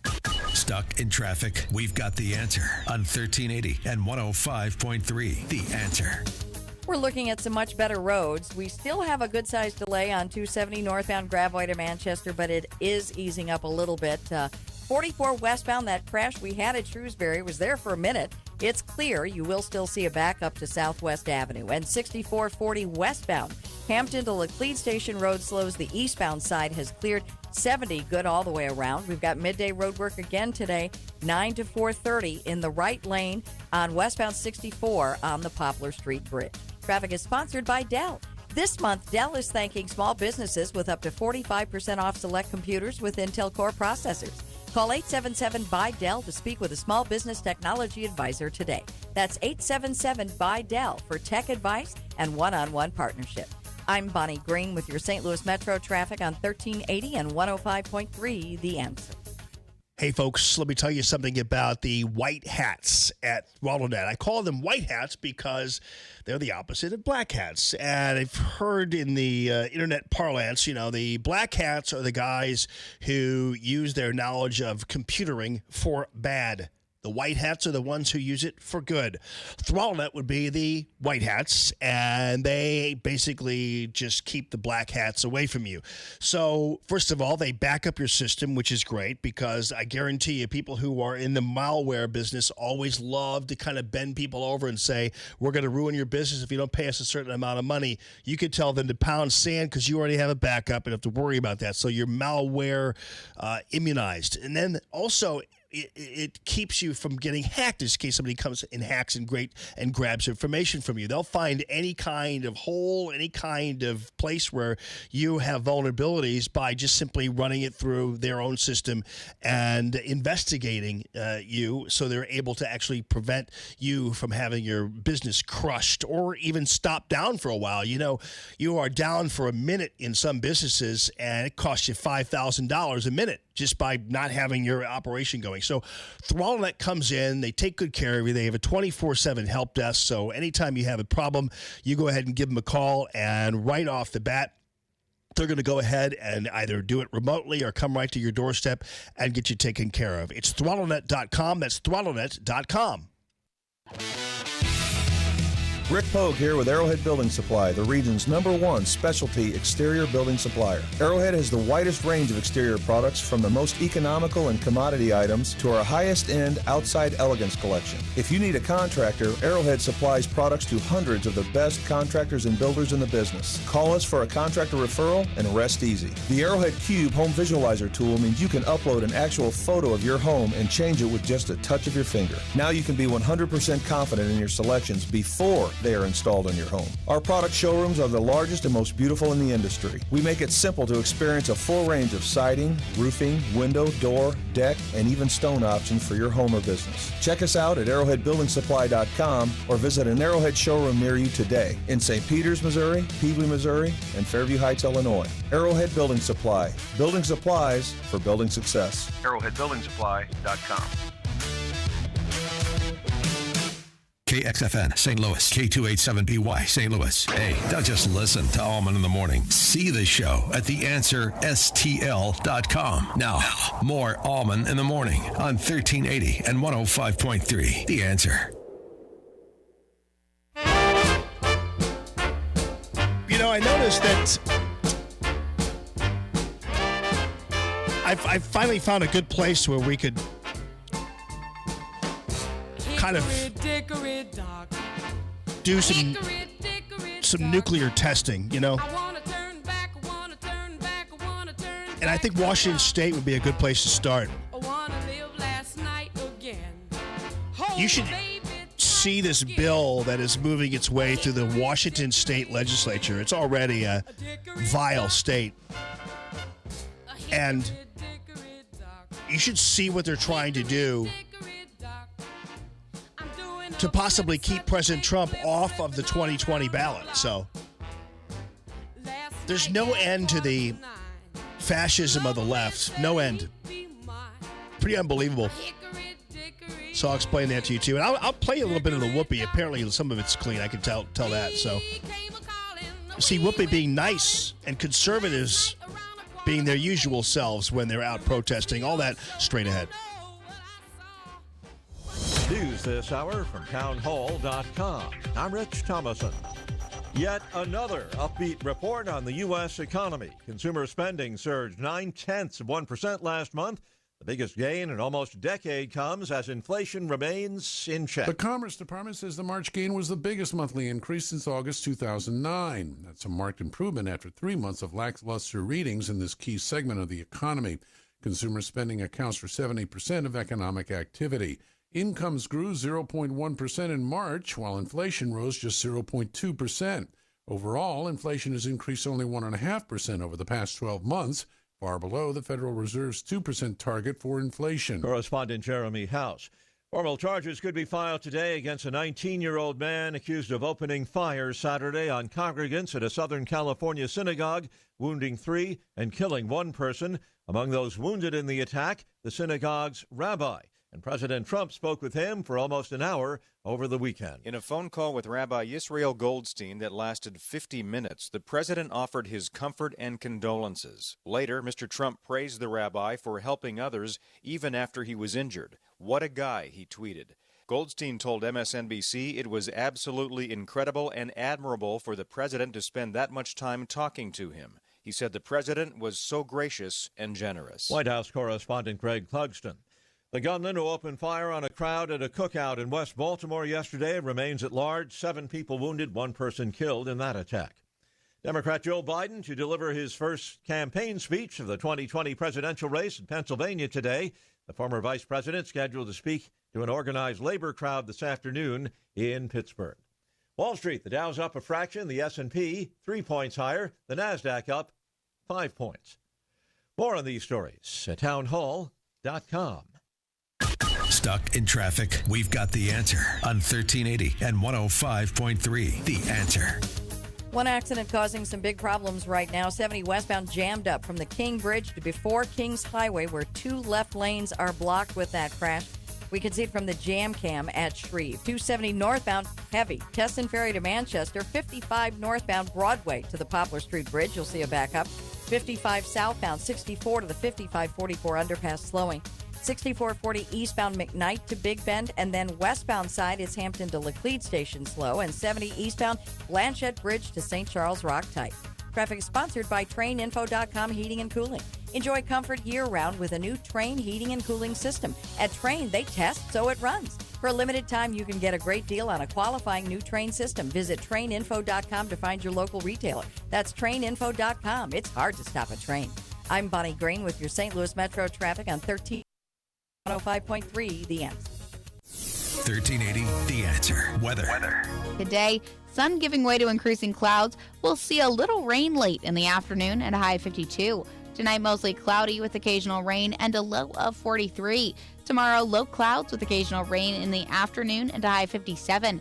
Tomorrow night, rather cloudy. We'll see a passing shower in the evening, followed by a little rain late with a low of 47. I'm Jillian Ford with your St. Louis Metro forecast on 1380 and 105.3 The Answer.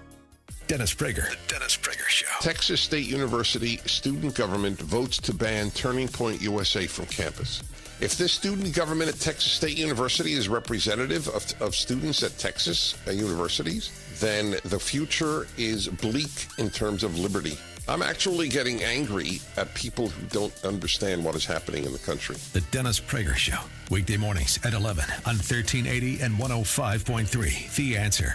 Breaking news. Stimulating talk. Business owners, self-employed, part-time employees, are you struggling to pay your bills because you no longer can afford your health insurance? Hi, it's Mike Gallagher. With Obamacare premiums skyrocketing, higher deductibles, and shrinking networks, let me introduce you to Dryden Camus Insurance Agency as the answer, the solution. Dryden Camus Insurance Agency has non-Obamacare ACA compliant plans that do not fund abortion. There's no enrollment period, and you don't have to pay for expensive extras like pediatric dentistry or maternity care. Contact Joyce at Dryden Camus Insurance Agency and start saving up to 60%. Call 877-695-0245. That's 877-695-0245, or just go to kddi-ins.com. Cut through the confusion and save money with Dryden Camus Insurance Agency, serving Missouri and Illinois. This is the answer. This is the solution. Dryden Camus Insurance Agency. Just go to kddi-ins.com.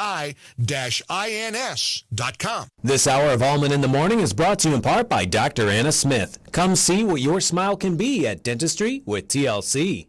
Common Sense Radio with Allman in the Morning on 1380 and 105.3. The Answer. Give me land, lots of land, and the starry skies above. Don't fence me in.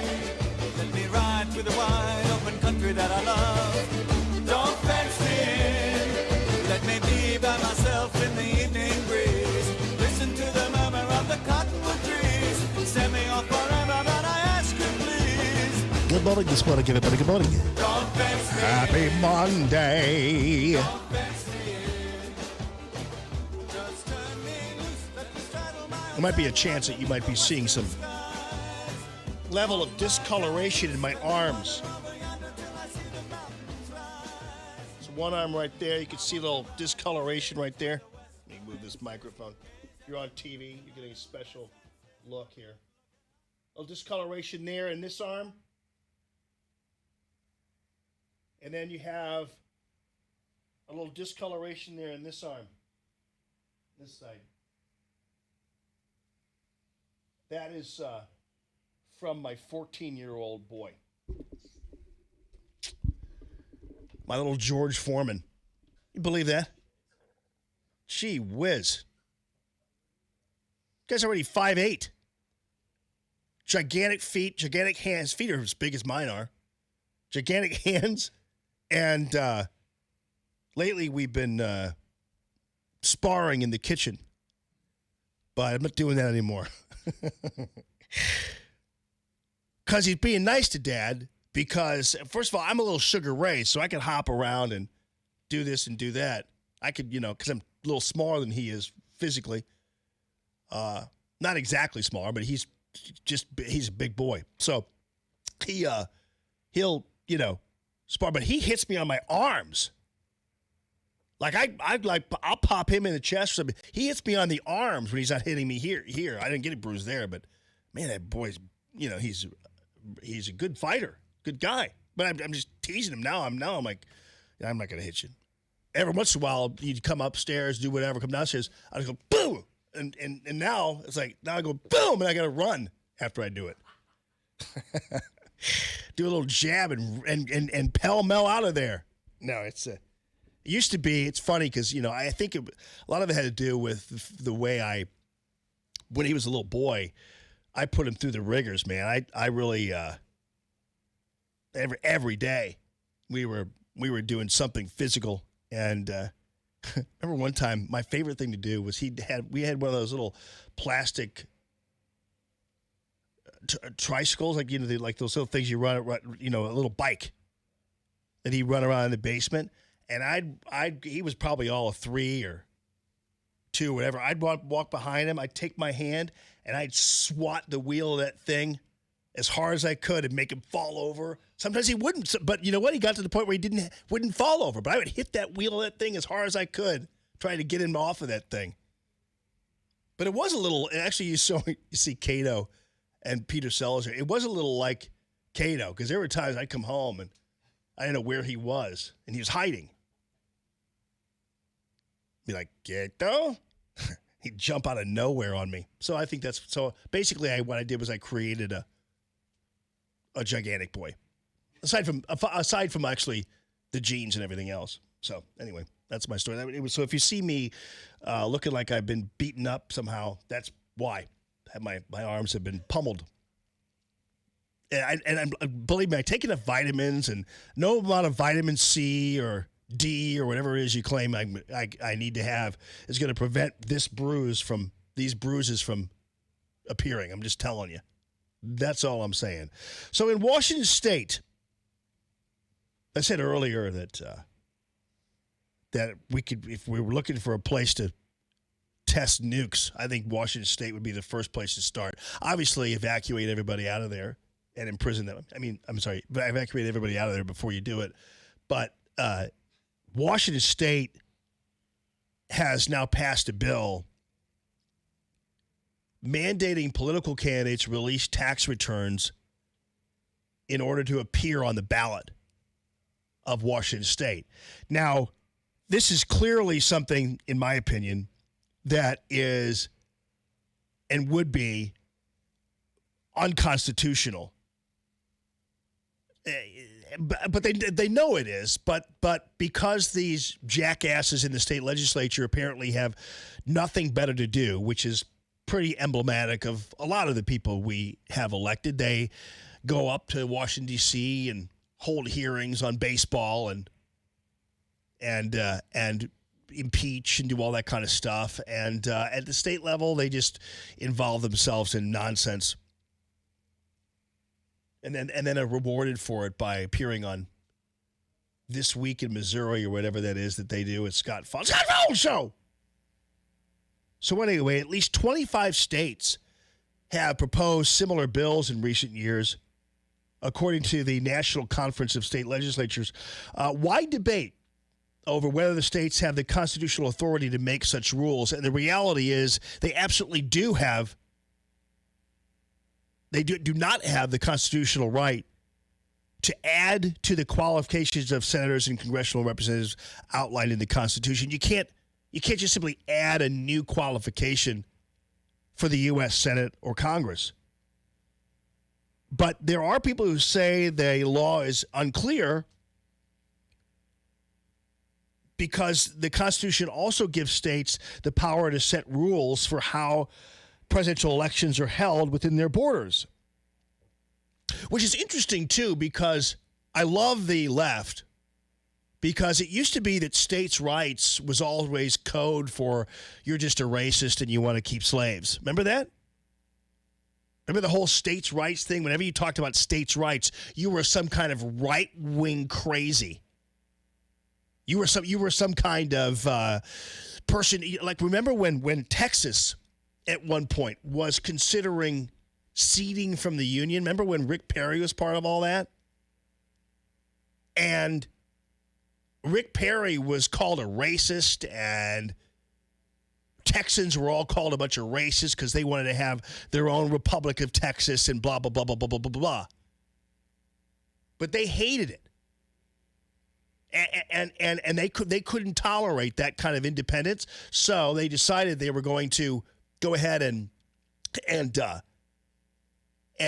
call everybody racist for states' rights. Then they turn around and do sanctuary cities and all this kind of stuff. Now, I like states' rights. I get it. But I think at one point when you are electing federal politicians, you ought to have a line on that ought to be a federal issue, not a state issue. If you're electing state lawmakers, then boom, boom, boom. But I think it'll be determined by the Supreme Court. So as of just about a few minutes ago, the news is that St. Louis County Executive Steve Stenger is resigning. That is just breaking now. And it's interesting. Boy, Ben Murphy was right a lot on Friday. I mean, I know he said that there'd be indicted on Friday, but he's been indicted today for the pay-to-play scheme. And so right now his attorney is saying that he will resign effective immediately. And so Steve Stenger is out and indicted for the pay-to-play scheme. Ben Murphy was right Friday also about Gaskin Jr. Remember the NAACP thing? Now the NAACP has put him on leave for for his comments regarding Better Together and all that stuff, and Ben nailed that one too. The only thing he still hasn't convinced me on, I sent him a picture of it, is chemtrails. I still trying to get on board with Ben Murphy's chemtrail thing. So I'll try to have Ben call, and we'll try to get all the soldiers out to be able to explain to us exactly what's happening. But this is big news, and so he's been indicted on the pay-to-play scheme, and there will be other people who are kind of taken in with him, I'm sure, after all this. And it's one of those things where we have not even at this point, the Post-Dispatch has it on their website, so it's breaking as of right now. So we'll make sure we have that all the details for you. I'm trying to find out some info. That's the one thing. So one thing I right now, if I go to ksdk.com and I'll get some read on that because I trust them over there. So let's see what they have to say about it. That indeed he has been indicted, that his attorney has confirmed he will be resigning, and I'm pretty sure it's effective immediately.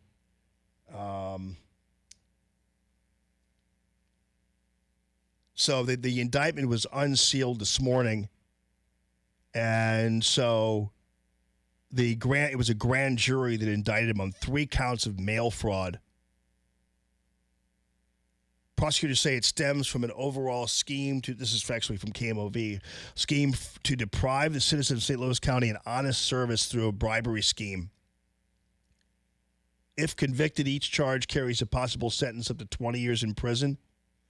Late last month, St. Louis County was served a subpoena for a federal investigation into Stanger's administration. The subpoena commanded the county to produce all text communications, notes, and phone records between the county executive Steve Stanger, senior staff, and current and former county employees regarding county contracts. So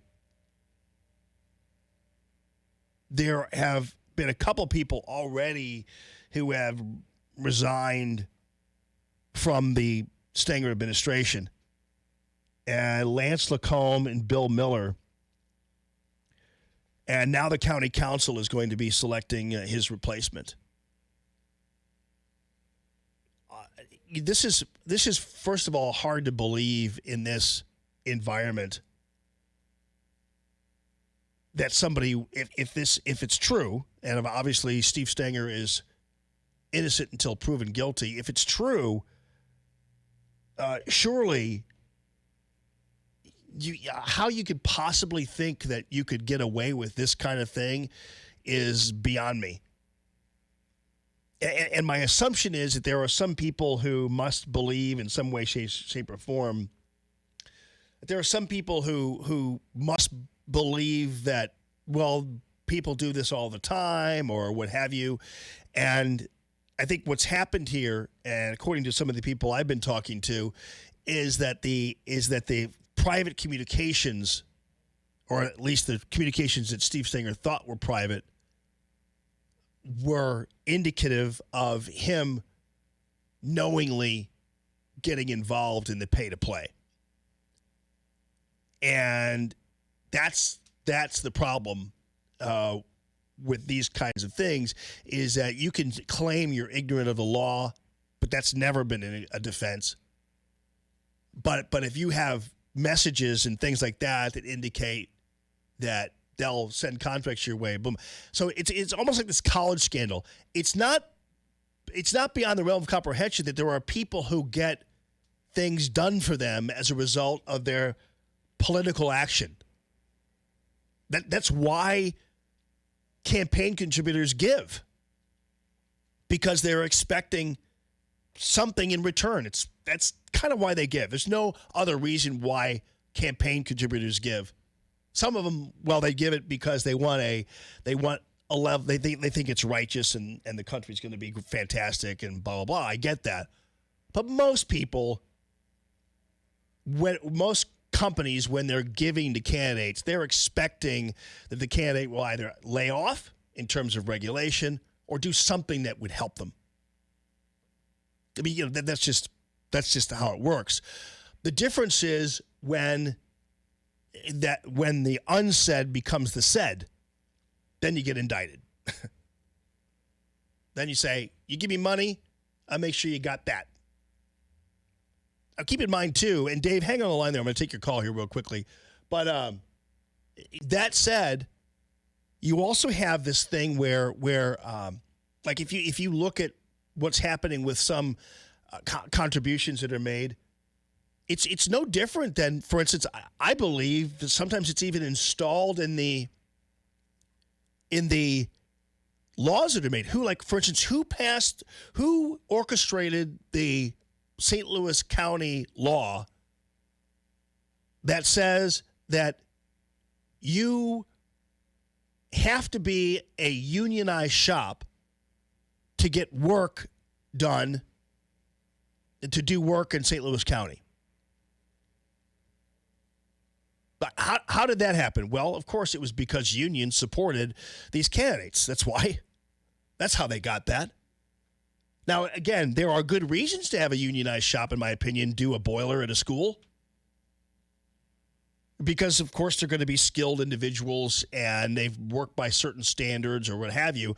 But I'm not quite sure that a non-union shop couldn't do the same job. Everybody has standards. I mean, it actually is incumbent upon you to have standards because you can't stay in business very long without standards. So just being unionized doesn't make you great.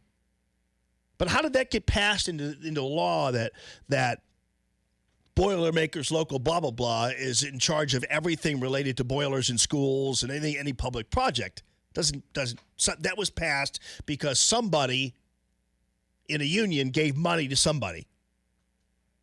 So it's not beyond the realm of comprehension that stuff like this doesn't happen all the time. It just is a matter of how you do it, what you say, what your intent is, everything else.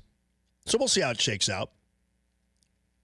Dave is on line one. Dave, thanks for calling the show, buddy. How you doing? Doing well, Jamie. How are you, my friend? I'm fine, buddy. What's up? Hey, I wanted to talk about Stenger, but the guy you have on with you in the morning. Yeah, Ben. Not Ben, but the ultra liberal. Who sounds like he.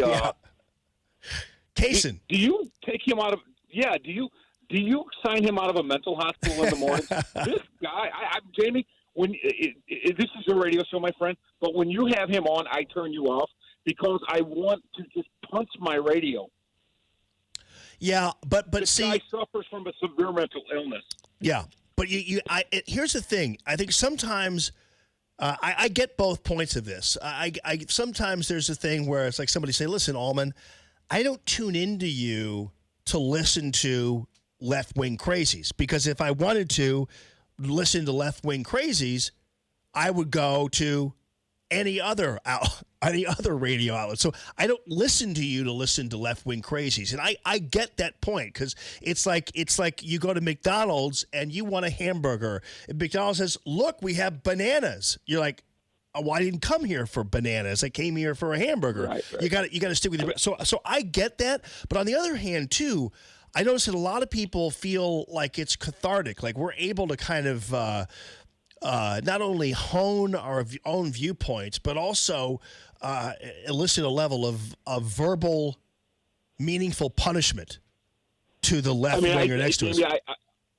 I understand it, my friend. Yeah. I really do. I get it. But I understand it. But hey, as far as Stenger, now this is me, okay? I'm a far-reaching person.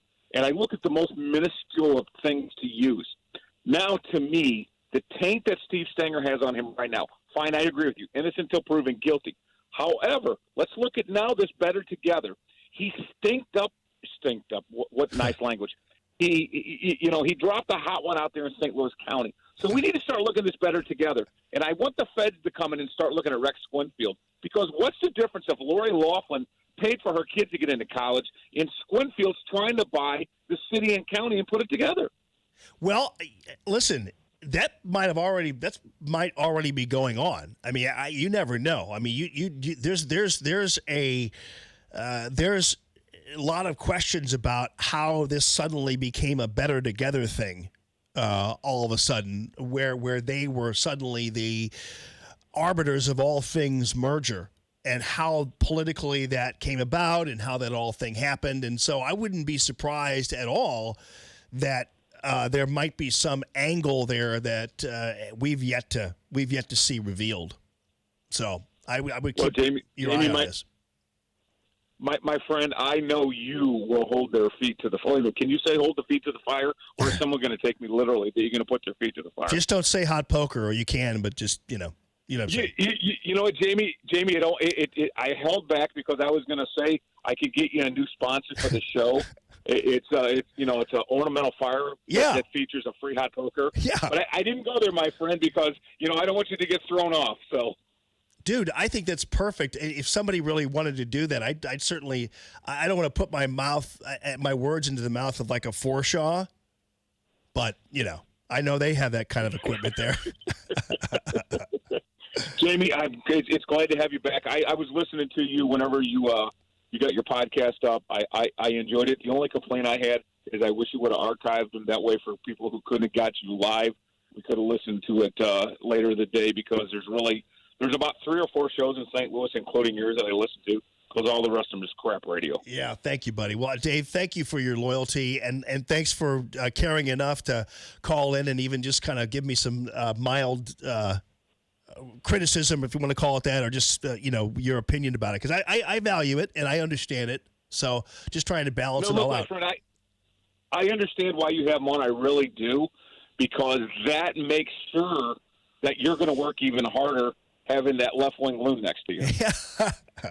Yeah, but and I understand. It's funny because I get absolutely both sides of it. From people who are like, I want to hear you, I don't want to hear these guys. Otherwise, I'd go someplace else. But I there's a method to it. I hope that it works, but it doesn't always work. But we'll work it out. Thank you, Dave.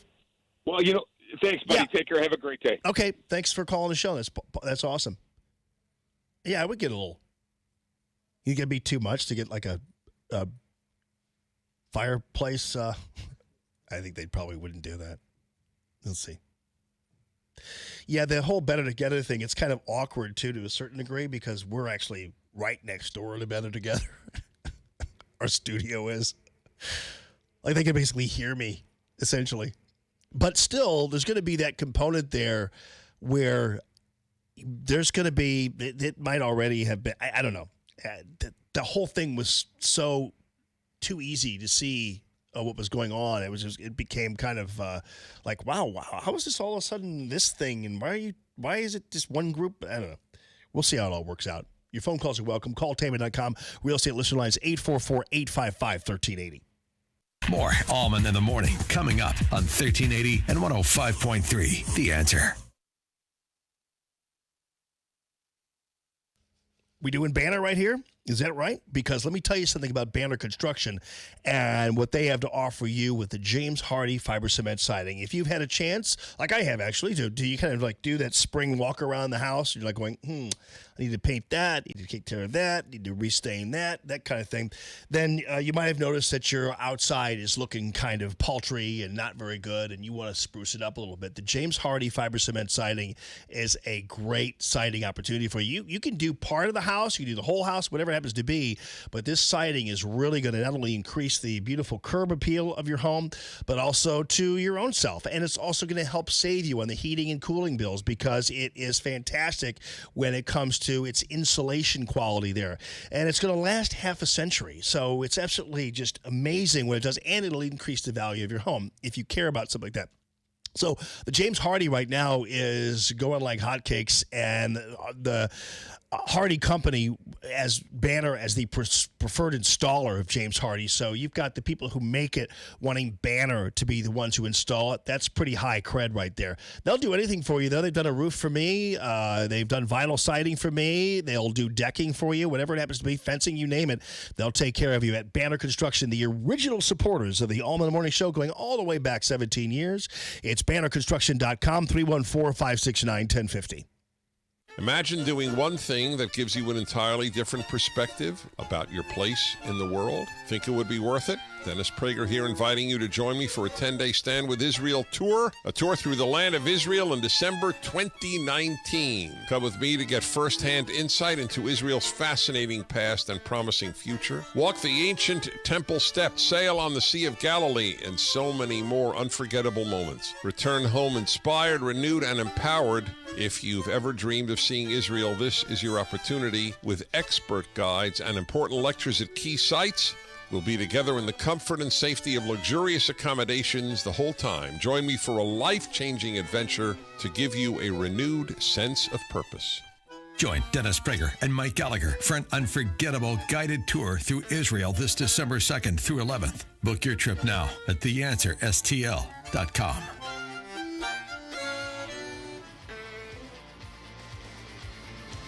Good morning this morning, everybody. Yes, coming up, your phone calls are welcome. Plus, I'll double back a little bit on the latest we're getting. The top of the news is that Steve Stenger has resigned. Grand jury indictment unsealed this morning. And so Stenger is out. The county council now will be choosing a brand new guy or gal. We'll see how that thing shakes out, too. With SRN News, I'm Rich Thomason in Washington. Yet another upbeat report on the U.S. economy. Consumer spending surged 0.9% last month, the biggest gain in almost a decade. It comes as inflation remains nowhere to be seen. Formal charges could come later today. In the case of the synagogue shooting, charges filed against a 19-year-old man accused of opening fire Saturday on congregants in the Southern California synagogue, wounding 3 people and killing 1. Among those wounded in the attack, the synagogue's rabbi. And President Trump spoke by phone with him for almost an hour over the weekend. The gunman who opened fire on a crowd at a cookout in West Baltimore yesterday remains at large. 7 people wounded, 1 killed in that attack. On Wall Street, the Dow is up 15 points, the S&P 3 points higher, the Nasdaq up 10 points. More details at srnnews.com. Stuck in traffic? We've got the answer on 1380 and 105.3. The Answer. Well, just as one accident clears, we pick up another one. 44 westbound jammed up from Southwest Avenue to Shrewsbury, where an accident is blocking a right lane. We can see it from the jam cam east of Shrewsbury. 270 northbound, still pretty tight there. Gravois to Manchester, that delay is not eased up. 6440 eastbound McKnight to Big Bend, westbound Hampton to Laclede Station. You'll see a slow spot. And 70 westbound St. Louis Avenue to Shreve. But now we're getting word that crash on 44 westbound at Shrewsbury has now cleared. Traffic is sponsored by Dell. This month, Dell is thanking small businesses with up to 45% off select computers with Intel Core processors. Call 877-BUY-DELL to speak with a small business technology advisor today. That's 877-BUY-DELL for tech advice and one-on-one partnership. I'm Bonnie Green with your St. Louis Metro traffic on 1380 and 105.3 The Answer. 1380 The Answer. Weather. Today, sun giving way to increasing clouds. We'll see a little rain late in the afternoon and a high of 52. Tonight, mostly cloudy with occasional rain and a low of 43. Tomorrow, low clouds with occasional rain in the afternoon and a high of 57. Tomorrow night, rather cloudy. We'll see a passing shower in the evening, followed by a little rain late with a low of 47. I'm Jillian Ford with your St. Louis Metro forecast on 1380 and 105.3 The Answer. Hey, Allman here for the Skin and Laser Institute, and I have a question for you. Is your face ready for summer? Have you taken the time to schedule your hydrofacial with my friend, Dr. Elira Figueroa and Skin and Laser Institute of St. Louis? She has a special for all of you out there. If you call this month to schedule your hydrofacial, you'll also receive a free mask in office. It can be a hydrating or cooling mask, whatever you want. You're going to love the feel of this, and it's all free when you get your hydrofacial. Schedule your appointment today and make your face just that much brighter. You deserve this cleansing. You deserve this exfoliating, hydration, and protection. Man, I'm telling you, it created a new me in terms of the feel of my face. So my face is ready for summer, and you can get them on a regular basis as well. So again, Dr. Elira Figueroa has this exclusive offer for you who listen to me. Those who call in April to book their hydrofacial, receiving a free mask. Make your appointment now. Call our office at 314-822-5309 or go to SkinLaserSTL.com. Dana Lash. How amazing is your life that you can say and just pull stuff out of your butt and just, well, you know what? I'm going to tell you, I think we need to have a marshmallow tax. Do you know why?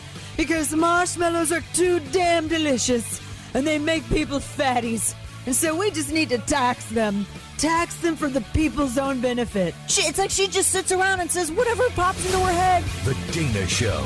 Weekdays at 1 on 1380 and 105.3 The Answer. This hour of Allman in the Morning is brought to you in part by Dr. Anna Smith, the #1 provider of oral sleep appliances in the United States. Learn more at cpapsucks.com. Listen to Allman in the Morning with Alexa. Wake up and say, Alexa, play The Answer St. Louis. Now, back to Allman in the Morning on 1380 and 105.3. The Answer. I am still living with your ghost, lonely and dreaming of the West Coast. I don't want to be your downtime. I don't want to be your stupid game with my big black boots and an old suitcase. I do believe I'll find myself a new place. I don't want to be the bad guy. I don't want to do your sleepwalk dance anymore. I just want to see some palm trees. I will try and shake away this disease. All right, so the big news this morning is that Steve Stenger has announced, although he didn't do it himself, his attorney did, that he is resigning after an indictment unsealed this morning revealed that a grand jury suspects him of 3 different counts of mail fraud. So this is in relation to alleged pay-to-play schemes in the county, and it relates to contracts. It relates to it's more than you scratch my back, I'll scratch yours, but that's going to have to be proven by the U.S. Attorney's Office at some point. And sometimes what happens is when they do this kind of thing, they actually are like, yeah, I know about that, but it's just that we've got a copy of a message that says that. Like usually you scratch my back, I'll scratch yours is always unwritten. I mean, come on. It happens all the time. It's when it reaches the conspiratorial on paper, on record thing, as opposed to a wink, then that becomes a crime. Now, I don't know exactly what went down. I have no idea. There might be more. It might be absolutely a lot more intricate than we think it is. But let's take, for example, and I'm not saying this, and keep in mind, when I say this, I'm not accusing this entity of committing a crime. Okay? So I'm just telling you what an example of that is. So you have Sterling Bank, for instance, or name another company that might have gotten a lot out of tax credits, have made a lot of money utilizing tax credits. There are some people who get tax credits, actually purchase them practically and sell them on the open market, tax credits. People in Missouri, entities made a lot of money off of tax credits. And so, and it was a system that was clearly being abused. Many people had talked about it being abused, and it was kind of an open secret that tax credits are constantly abused. So then you had Governor Greitens come in, and Governor Greitens said, I'm changing this program. I'm getting rid of them. This is a swampy program, and we need to change this. And there are people who are making a lot of money off this, and we need to change that. This is not the intent of the tax credit system.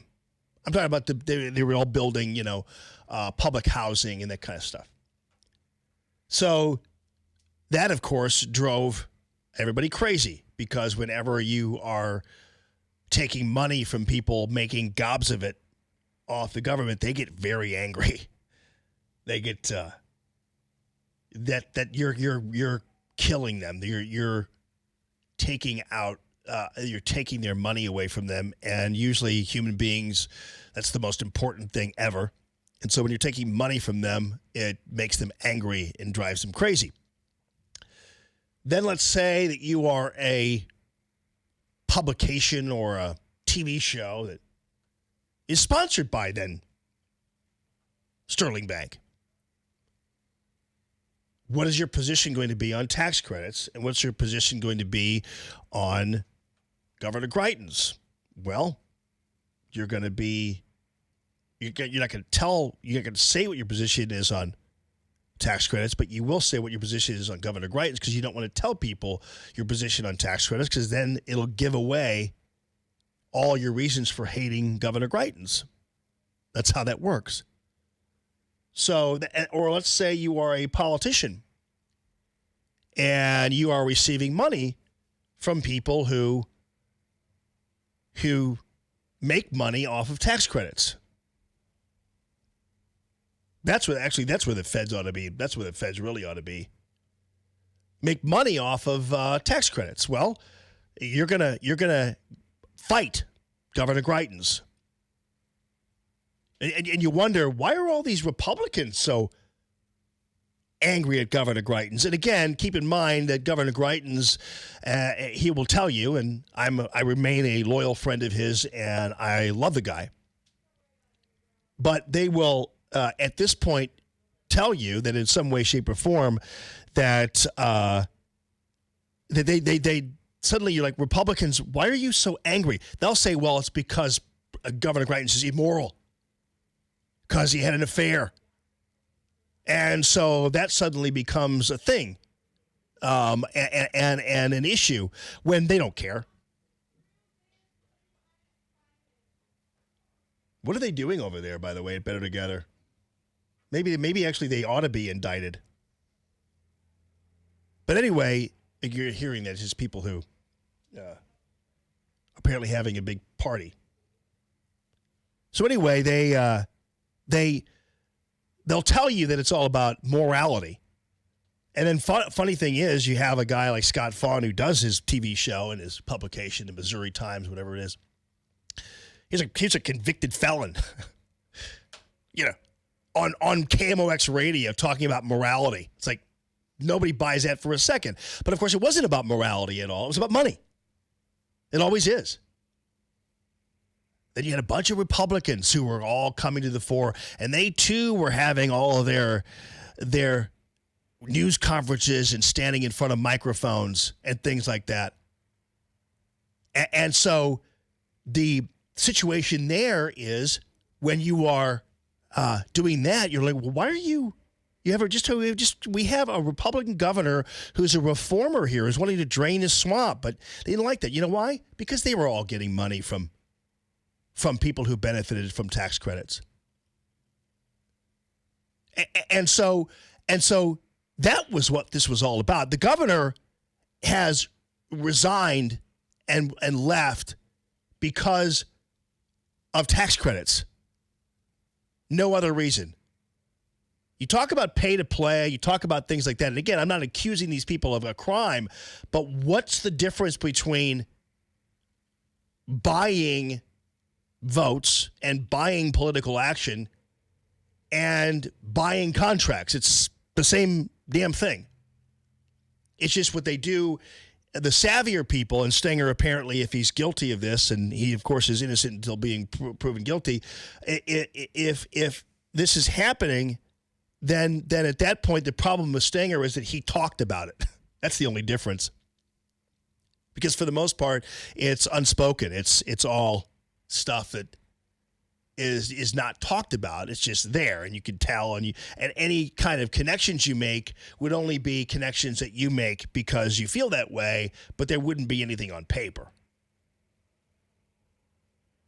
Like you're never gonna in a million years have anything on paper between a Scott Fawn and a Sterling Banks saying, listen, this is time for you to crusade against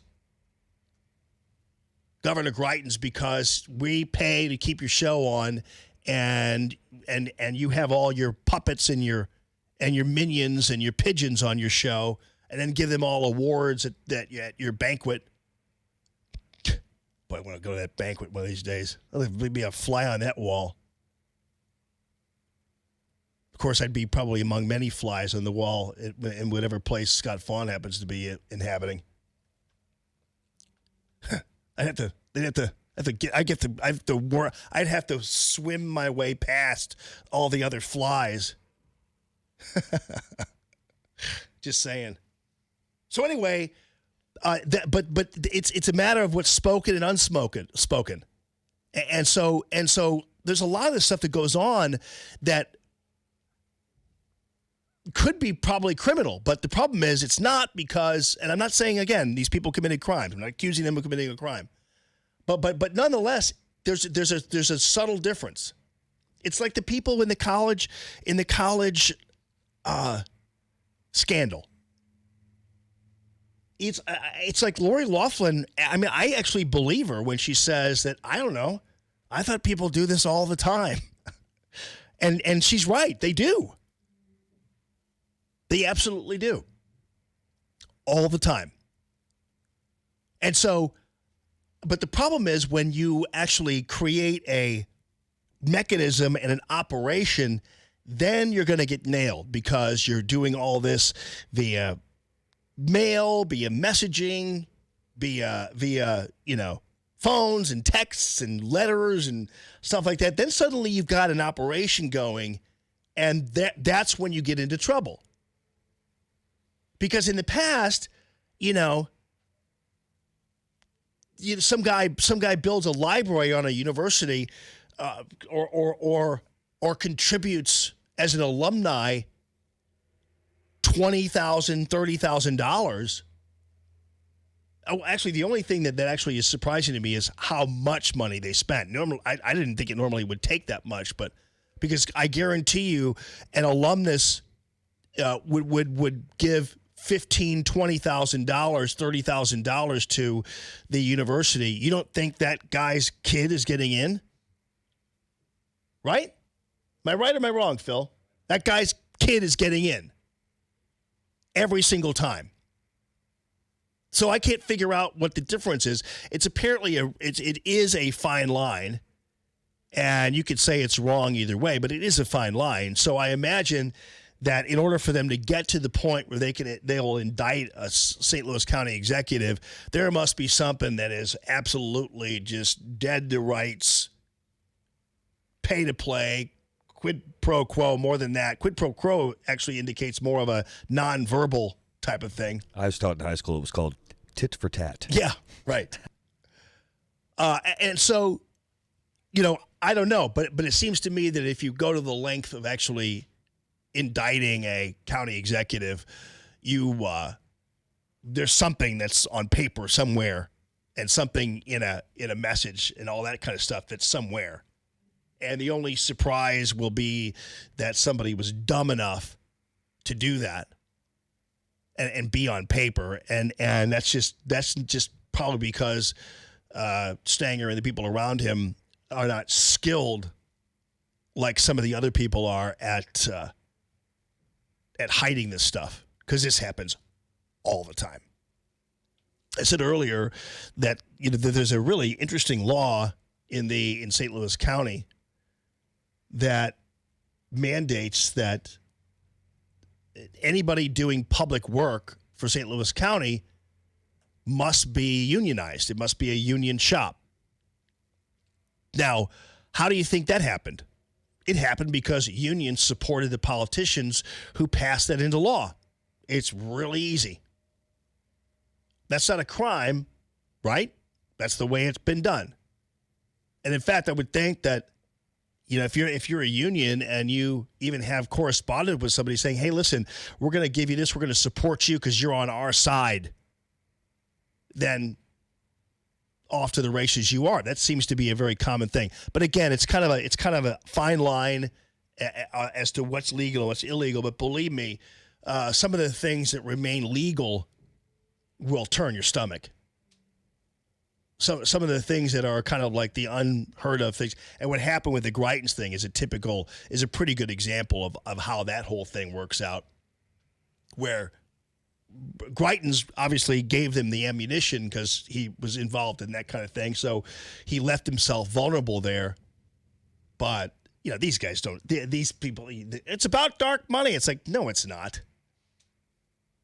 Dark money. By the way, so much for the concern about dark money now, right? Once Eric Greitens was out of office, how many stories about dark money did you see in the Post-Dispatch after that?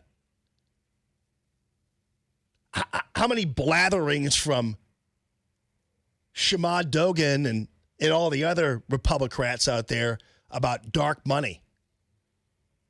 Didn't hear much talk about that afterwards, did they? Because it wasn't about dark money. It was about tax credits. If it was about dark money, they'd still be talking about it, but they don't anymore because it doesn't matter anymore because it didn't matter then. It doesn't matter now. It's kind of how it all works out. I don't know everything, but I know a little bit about something every once in a while. You know? I would declare sometimes my knowledge in these matters a mile wide and an inch thick. Let's put it that way. Call Tammy.com real estate listener lines 844-855-1380, 844-855-1380. More Allman in the Morning coming up on 1380 and 105.3. The Answer. Joe Walsh is frightened by what he hears from Democratic presidential candidates. Upon being elected, I will give the United States Congress 100 days to pass reasonable gun safety laws, and if they fail to do it, then I will take executive action. What Kamala Harris said right there should be disqualifying. You're just the president. You can't make law. The Joe Walsh radio program. Weeknights at 8 on 1380 and 105.3. The Answer. Breaking news. Stimulating talk. Hey, folks, you know what? I love having brothers from another mother sponsoring my show and supporting the show. And I also love sisters from another mother, too. And that would be Tammy Mitchell Hines. Tammy Mitchell Hines and Company, which is the premier Southwestern real estate agency, the number one in Southwestern Illinois. And she's gotten there because she has the kind of passion, she has the get-to-itiveness, the skill in getting homes bought as well as sold. And she's selling one home every 30 hours, she and her team. It's pretty amazing. And there's a reason for that, though.